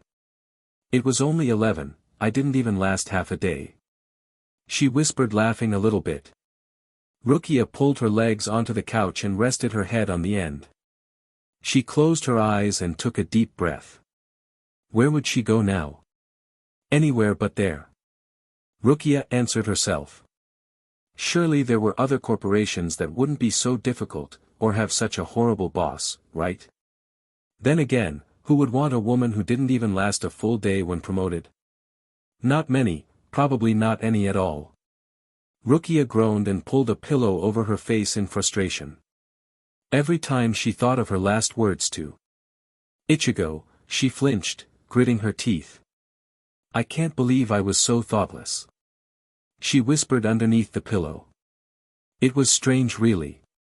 The whole time she had been with Ichigo while at the other corporation, she hadn't thought about the ball at all, which seemed a little weird considering how much she was with him. I even rode in his car with him and I didn't think of it. She said a little louder. The other half of the time at work was spent thinking about how much of a pain he was, which distracted her from other thoughts, except for when she had screamed at him, and blurted out the one thing she never wanted him to hear. Rukia finally screamed into her pillow. She knew it was a childish thing to do, but she was still angry and upset, not only at Ichigo, but at herself. Why was he only that way to her? Or was Rukia seriously missing something that everyone else knew about? No one else is mean like him, so that shouldn't give him any excuse. She said pouting, finally pulling the pillow off. Rukia was grateful she didn't cry, because she would have felt 10 more times pitiable than she already did. Deciding she wasn't hungry enough to eat food, Rukia grabbed the remote to her television and flipped through the channels. Of course it was 11 in the morning, the time PRD where they played boring shows for old people living in retirement homes to watch. Chappie wasn't even on to somewhat brighten her mood. Rukia finally settled with some strange reality show, and blinked when her phone rang. Hello. Hey Hizana. You're coming into town tomorrow? Alright, I'll call you and we can figure out some time to meet up. Sorry, today was rough. I don't think I'm going back to Siriidii. I know, I can't really talk about it now, but I'll call you later and explain everything to you. Hizana, are you okay? Alright, well I'll call you later, bye. Rukia hung up the phone and set it next to her. It was good to hear her sister's voice, even if it did sound raspy and weak. Was she still not getting any better? She grew tiresome from watching the stupid show, and dozed off into a sleep. Rukia surprisingly had good dreams about when she was little, when she used to play with Hizana. Let's play the guessing game with mommy. Rukia exclaimed, grabbing her sister's arm. But mommy always wins. How about Baya and I, he sometimes guesses wrong. Hizana replied, skipping with Rukia down the sidewalk. Okay. Rukia said. They quickly made their way to their small home where Byakuya was at, studying of course. He was in his room, eyes glued to his book. Baya and I. Hizana and Rukia shouted in unison. He looked up from his book with a blank expression. What? He half asked, looking back down at his book thoughtfully. Hizana and Rukia both giggled and moved closer to him. We want to play a game. Hizana cried, poking her brother. Byakuya rolled his eyes slightly and lifted his head again. I'm busy studying. He replied. Hizana pouted. Please Baya and I. Just one. She asked, Rukia joining in. They both grabbed and pulled at his shirt. Byakuya smacked their hands away. Fine, just one. He said, aggravated. Rukia and Hizana squealed. Okay, we want to play the guessing game. Rukia beamed. Byakuya sighed and turned to his 2 7-year-old sisters. You guys are getting too old for that. Byakuya stated, looking at the two. Rukia and Hizana giggled. Come on. We wanna play. Hizana exclaimed. Byakuya sighed again, more deeply than before, and looked at the two of them. The one of the left is Hizana, and the one on the right is Rukia. He told them seconds later. Hizana and Rukia frowned. Ah, you're no fun. How did you know? Hizana asked, placing her hands on her hips. Byakuya smirked. You have 2 pieces of hair always hanging from your face while Rukia has 1, plus you're a little skinnier than Rukia. This time, Rukia placed her hands on her hips. I'm not fat. She cried. Hizana giggled. Yes you are. You're fat. Hizana exclaimed, poking at Rukia's side. Byakuya shook his head. No. You're just too skinny. Rukia replied and poked Hizana back. They quickly got into a poking war when Byakuya grabbed their arms. Stop, you guys are fine. Now I need to keep studying, I'm taking a college admission test tomorrow. Byakuya stated, glancing back at his book. College? Didn't Daddy go to college? Rukia asked. Byakuya shook his head. Yes, he did. Byakuya replied, getting ready to push them out of his room. But aren't you too young for that? Wasn't Daddy a grown-up? You're 13. His Anna exclaimed. Don't worry about it, now seriously, I need to get back to work. Byakuya stated as he pulled his sisters out the door. They smiled sheepishly. We'll be back later. Rukia shouted as Byakuya shut his door. She turned to his Anna who was smiling too. Okay, let's go ask Oreo. His Anna whispered. Rukia grinned. Oreo's a dog so she won't ever be able to tell us apart. Rukia replied, and the two made their way down the stairs. Rukia woke up to a knock on her door. What time is it? She asked with a slurred voice. She looked at her clock and almost gasped. 5:30 in the afternoon. How is that possible? She exclaimed, hearing the door knock again. Rukia stood from her couch and went to retrieve the door. How could she have slept so long? Rukia was still half dazed when she reached the door, and was surprised to find who stood at the doorway. Renji and Hinamori. What are you guys doing here? Rukia asked, rubbing her head. They both looked a little upset about something, and Rukia let them in. Is it true? Hinamori asked. Is what true? Rukia replied. About you quitting. Renji snapped back sharply. Even Hinamori looked at him a little fearfully. Who told you that? Rukia asked. She hadn't said a word to anyone except Ichigo, and he of all people wasn't one to go and say such things like his secretary quitting. People heard you and Kurosaki-san yelling at each other, and then they saw you walk out of his office furious. Others said they saw you walk out of the building too. The rumors are just so awful, Rukia, so we figured we would come check on you. What sort of rumo? Answer the freaking question. Renji cut in, glaring at Rukia. She sighed and looked down at the ground. Look, it's not official yet, but I am leaving, for good. The room was silent after that, and Hinamori soon broke the ice. What happened, Rukia-san? She asked sympathetically. Rukia and Hinamori sat down on the couch, while Renji sat on her rocking chair. She glanced at Renji, who looked back at her. Rukia tore her eyes away, not wanting to say everything with him there. Seeing that she had no choice, Rukia sighed, and began explaining. Today started off fine, I mean Kurosaki-san and I went to see Ikamaru-san to do whatever Kurosaki-san needed, and then we got back and things went downhill. I tried to get some papers copied for him, but none of the copy machines were working. I had to go across the street to copy them, and then I was late. Rukia paused, preparing herself for saying the worst part. I remember him yelling at you. Renji stated. Rukia nodded. Renji had been there when I was looking for a copy machine. Anyways, Kurosaki-san was mad that I hadn't gotten his papers in on time, and I started to get angry. He began showing me some new paperwork I would be doing, and it was just going to be impossible with everything else I would need to get done. So, I snapped at him and we got into a big argument. Towards the end, I accidentally brought up the ball.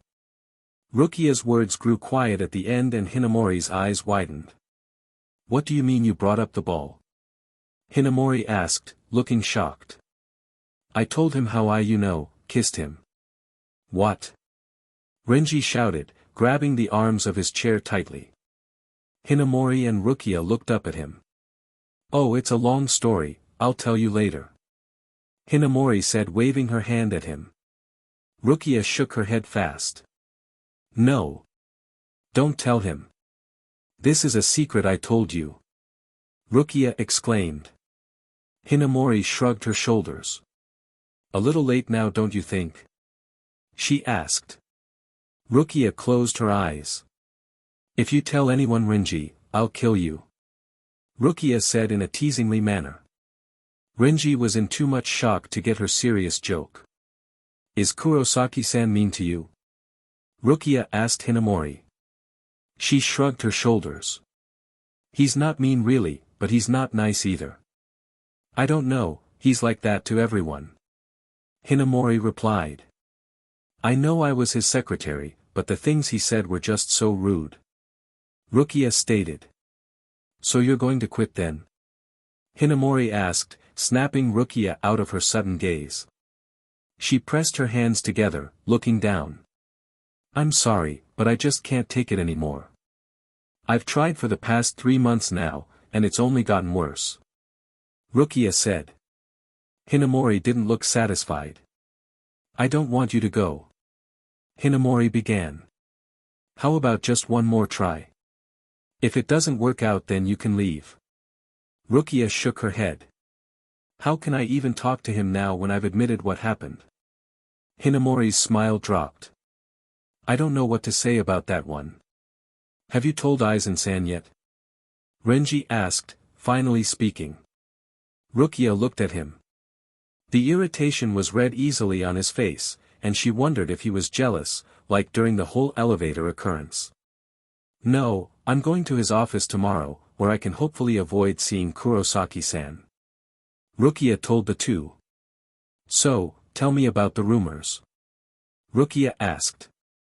Hinamori rolled her eyes, slouching her shoulders. Do you really want to know? Hinamori asked. Rukia shook her head. I'm sure it has to do with Kurosaki-san and how we broke up or something. Rukia humored. Hinamori laughed, nodding her head. What do you mean broke up? Renji asked suddenly. Rukia and Hinamori chuckled more. Well, I guess we'll let you go now, but we should celebrate your going away. I really want to keep in touch, Rukia-san. Hinamori said, standing up from the couch. Rukia smiled at her warmly, and stood along with Renji and Hinamori. I'm glad you both came by. She told them, walking them to her door. You better explain everything to me, Hinamori-san. Renji muttered as they walked out the door. Rukia laughed again and closed the door. She was glad she at least met some good people at IchiRuki Incorporated, and she hoped to stay friends with them, though Renji wouldn't be too much of a problem. There was soon another knock at her door, and Rukia turned around to answer it. Are you still gonna go to the dinner party with me on Saturday? Renji asked. Rukia had almost completely forgot. I'm sorry, Renji, but I can't. Rukia replied simply.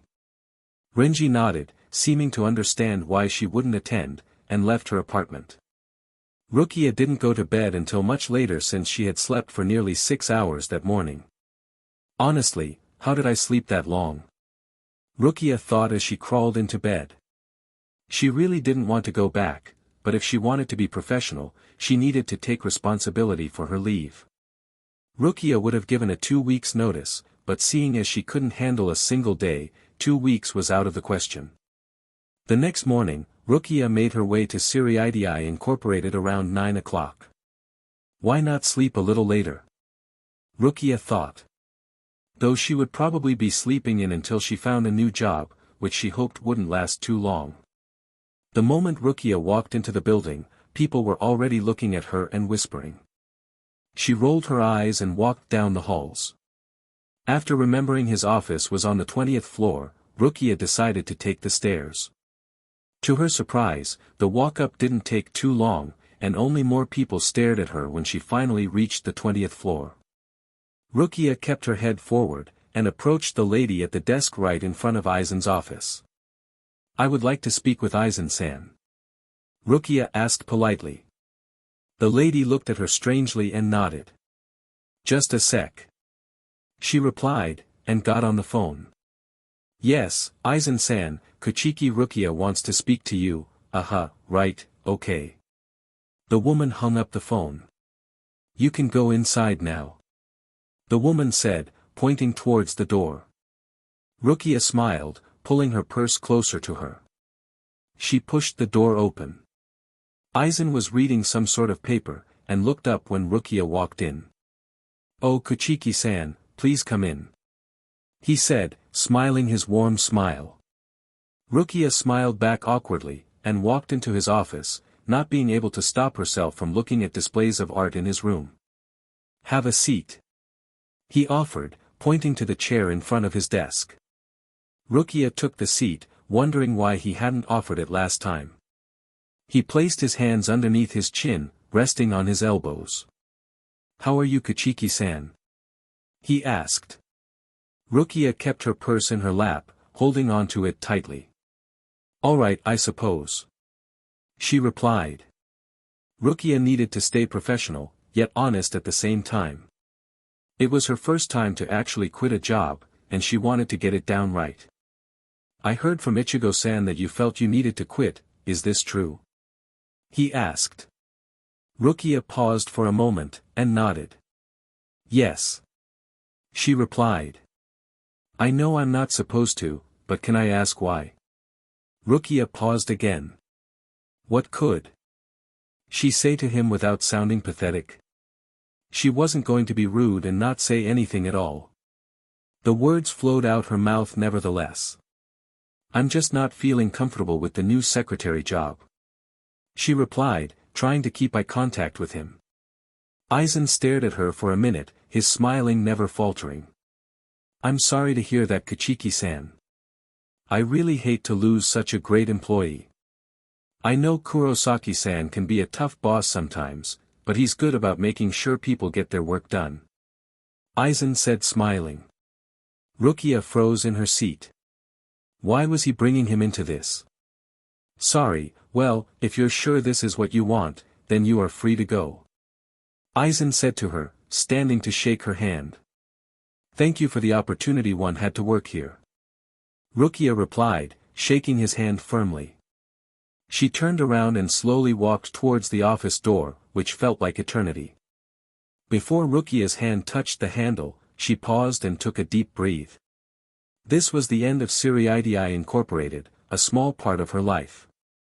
She would remember the experiences she had there, whether she liked them or not. Her hand finally touched the door knob, and she paused when she heard Aizen's voice. "Before you go Kuchiki-san, can I tell you something?" his voice asked from behind. Rukia turned around, hand still on the door knob. "Yes?" she asked politely. He was still standing, and she could barely see the grin on his face considering how long his office was. "I don't know if I ever said it before, but Kurosaki-san was the one to recommend you to be his secretary."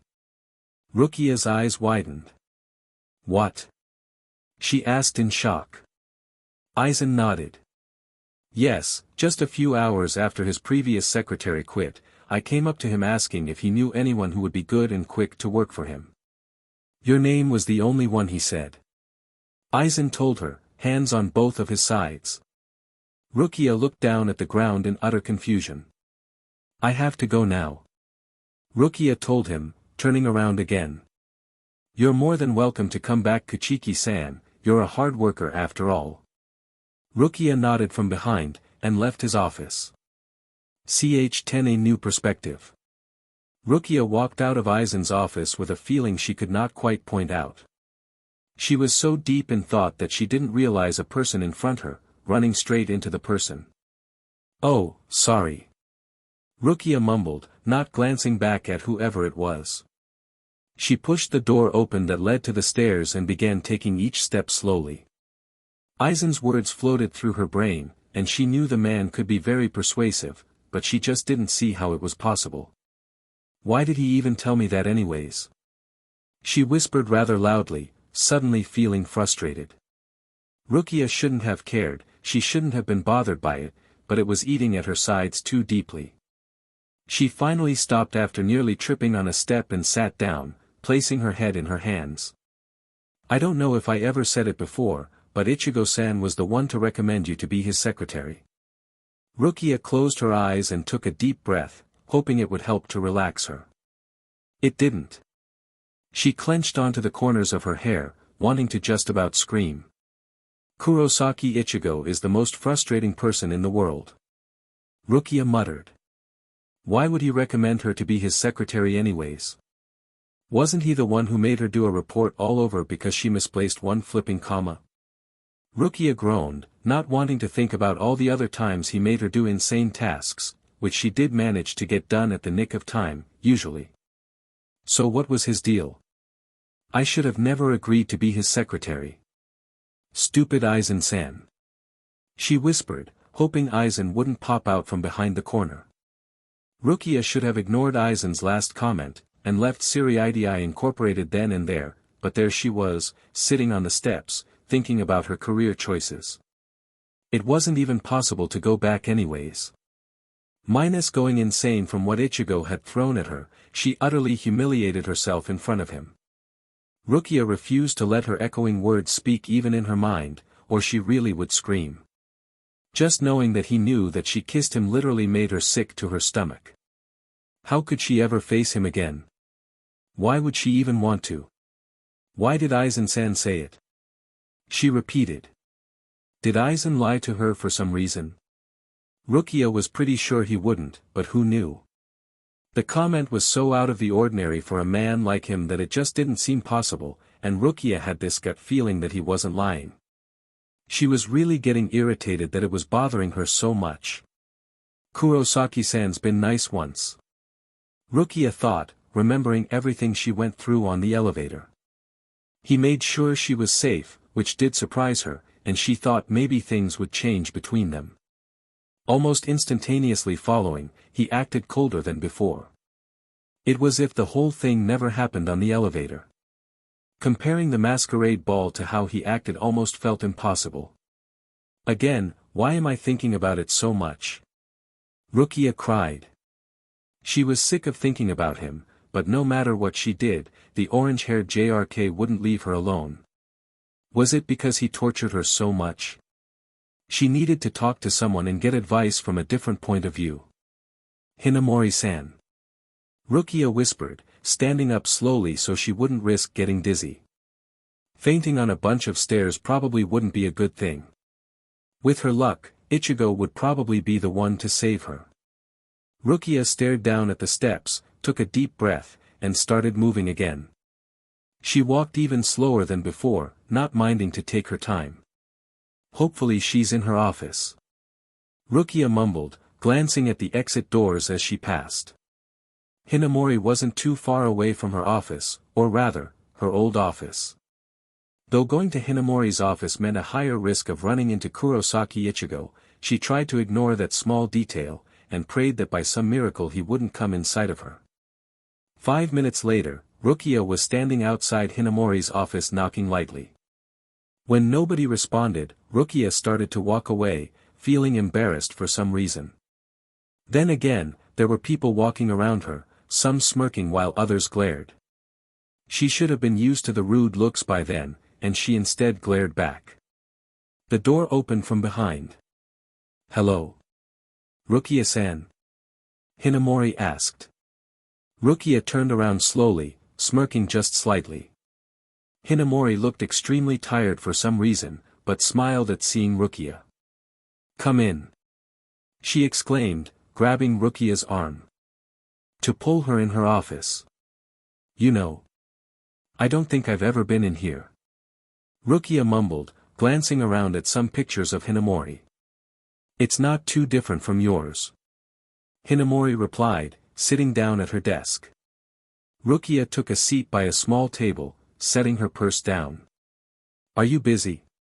Rukia asked. Hinamori grinned. Actually, no. I'm on my lunch break. She replied. Oh, well if you want me to leave that's fine. Rukia stated, glancing at her purse. Hinamori shook her head quickly. No, I can eat in here is what I was implying, sorry. So, have you told Aizen-san yet? She asked, pulling her lunch out of the small fridge by her desk. Actually, that's what I wanted to talk about. Rukia muttered, sitting up a little taller. She felt nervous for some reason, as if she were afraid to tell Hinamori, the girl that currently knew a lot of her not-so-empty secrets. What happened? Is everything all right? Hinamori asked with a bit of concern. Before Rukia could continue, she looked down at her lap, clenching her hands into fists. She was still irritated, and hoped she didn't sound rude as to what Aizen had said to her. Well, I went to Aizen-san and told him that I was leaving, and he was very understanding and nice, but Rukia squeezed the skirt she wore with her tight hands, and continued on. What? Hinamori asked, looking really concerned. I told him I wasn't comfortable with my secretary job, and he brought up Kurosaki-san and how he knew Kurosaki-san could be tough. I was kind of confused that he suddenly brought him up, but after I shook his hand and started to leave, he told me that Kurosaki-san was the one to recommend me to being his secretary in the first place. For once, Hinamori didn't look surprised. I know. She responded, looking a bit shameful. Rukia stood from her chair. What do you mean you know? Rukia muttered angrily. Hinamori laughed nervously. Calm down, I just found out a little while ago, so don't get all angry at me. Hinamori replied. Did Aizen-san tell you? Rukia asked, now utterly confused. Hinamori shook her head. Renji told me, so if you want to be mad at anyone, it should be him. Rukia groaned, slumping back into her chair. I don't get it, Hinamori-san. Kurosaki-san acted so cold, and then it turns out he was the one to recommend me. Wait. How did Renji know? Rukia suddenly exclaimed. Hinamori shrugged her shoulders, smiling lightly. For your first question, Rukia-san, I really don't know.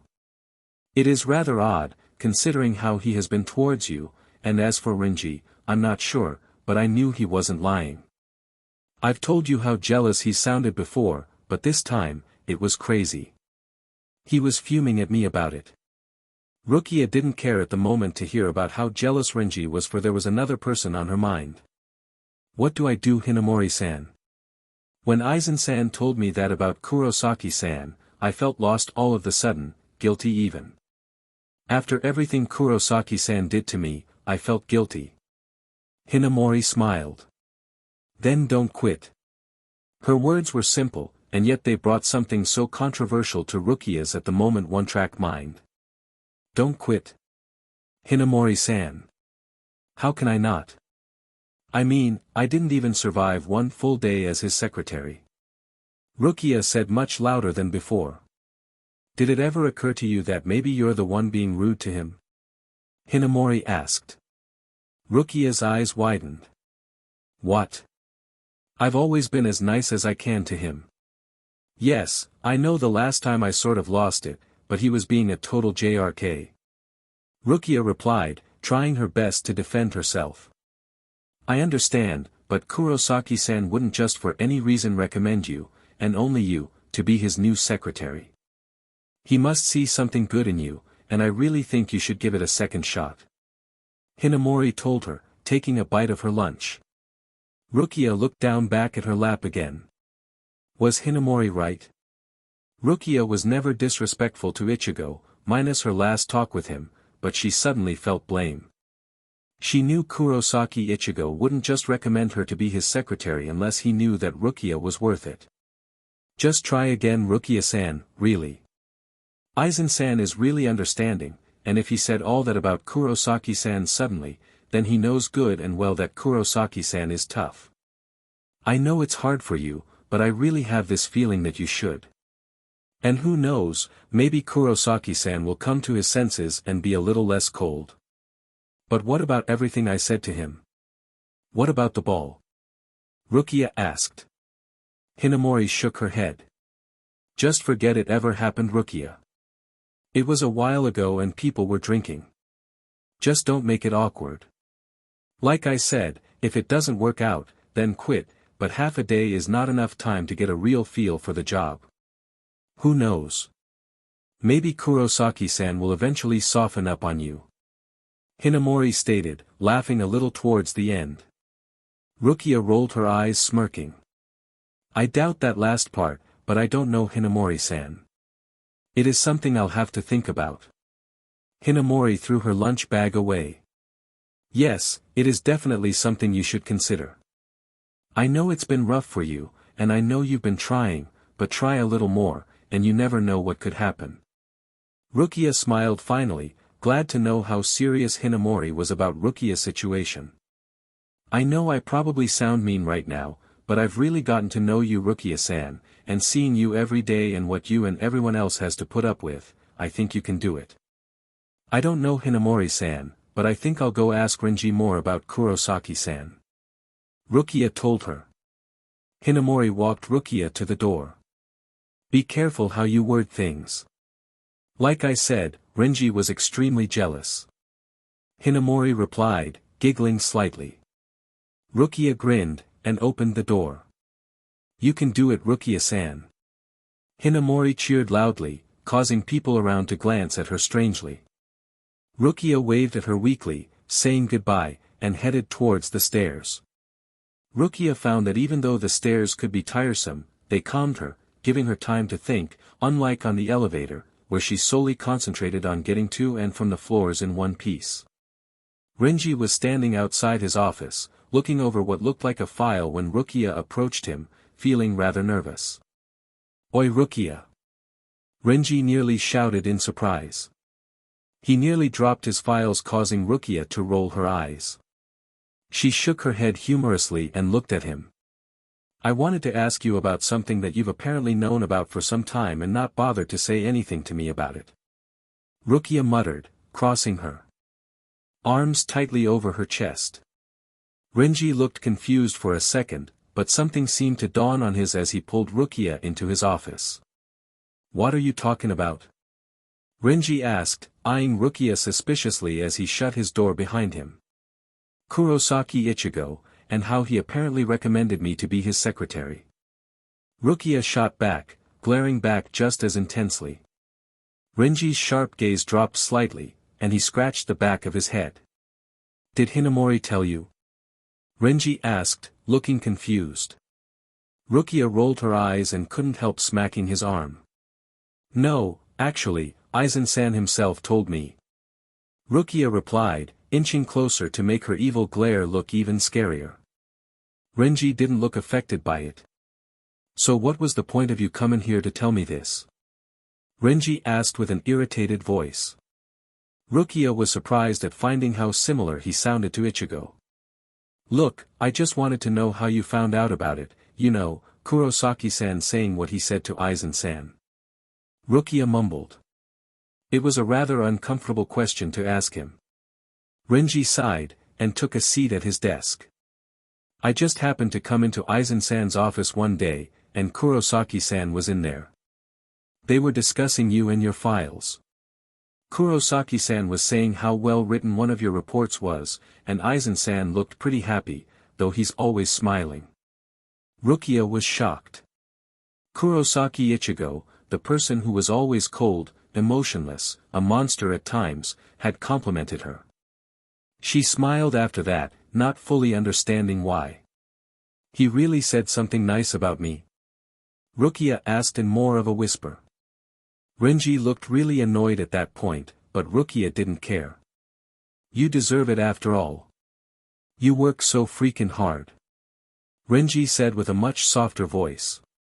Rukia suddenly froze, feeling warmth at Renji's words. Thanks, Renji. She said to him kindly.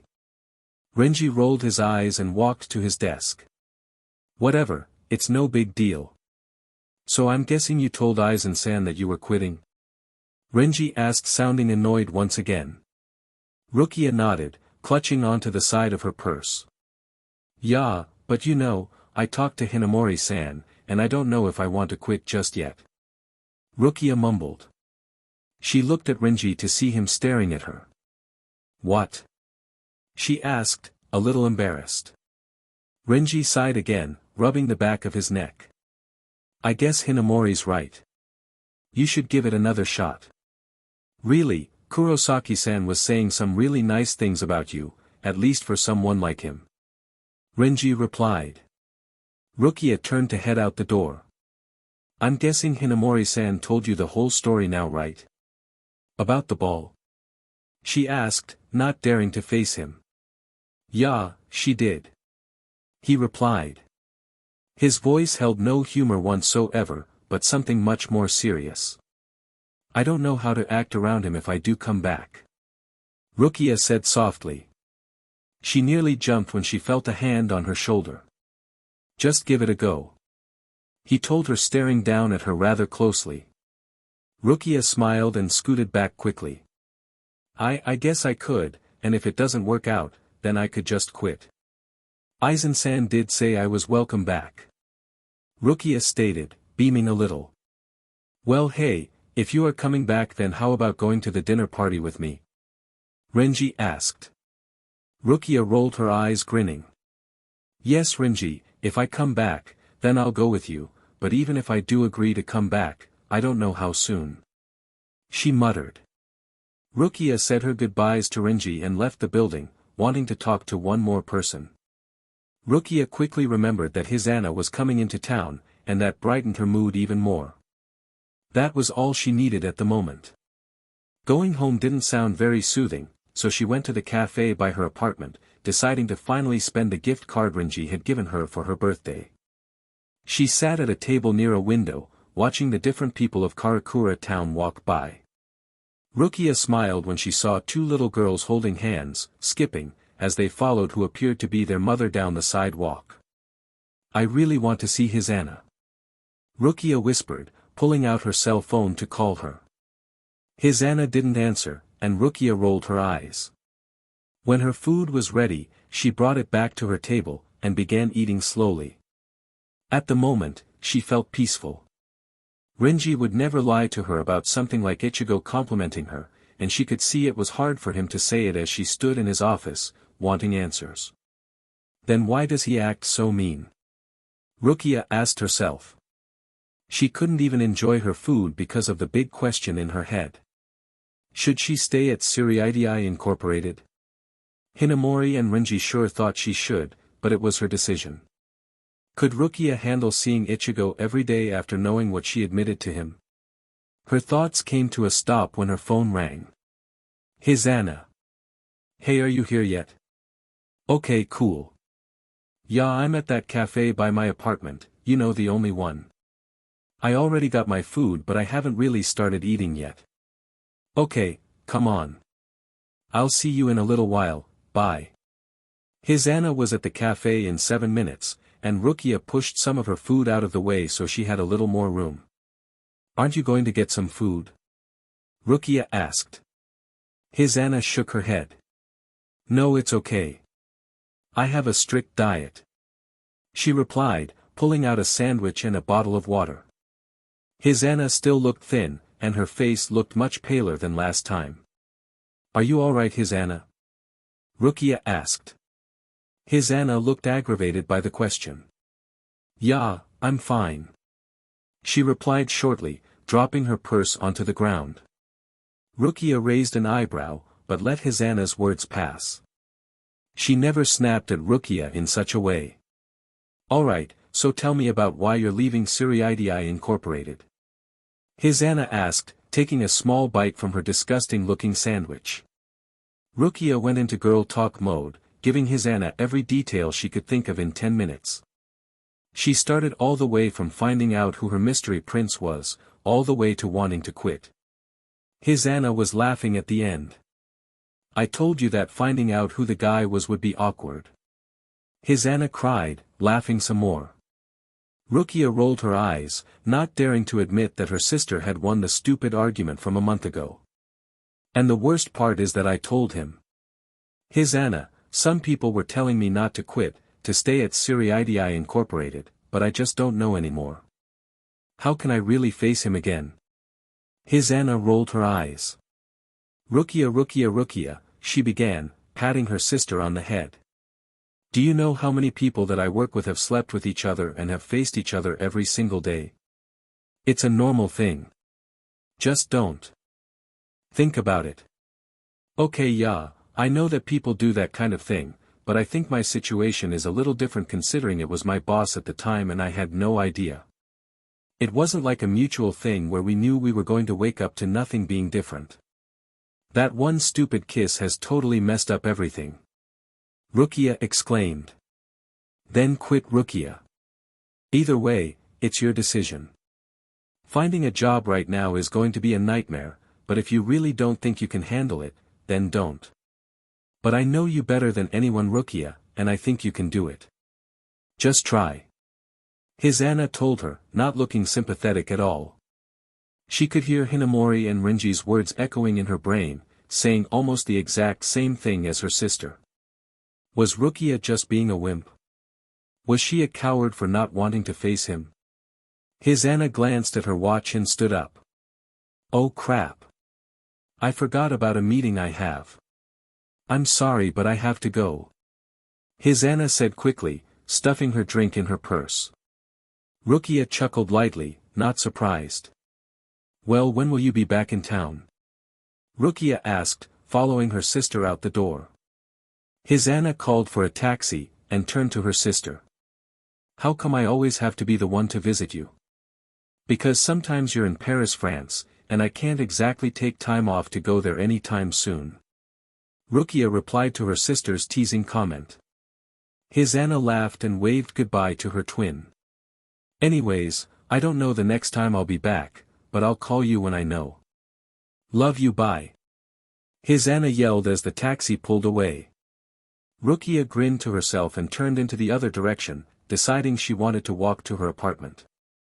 She felt a little selfish for ranting on and on about her pathetic life. I really hope his Anna is okay. Rukia whispered, turning a corner. The rest of the walk home was spent thinking about what everyone had said to her.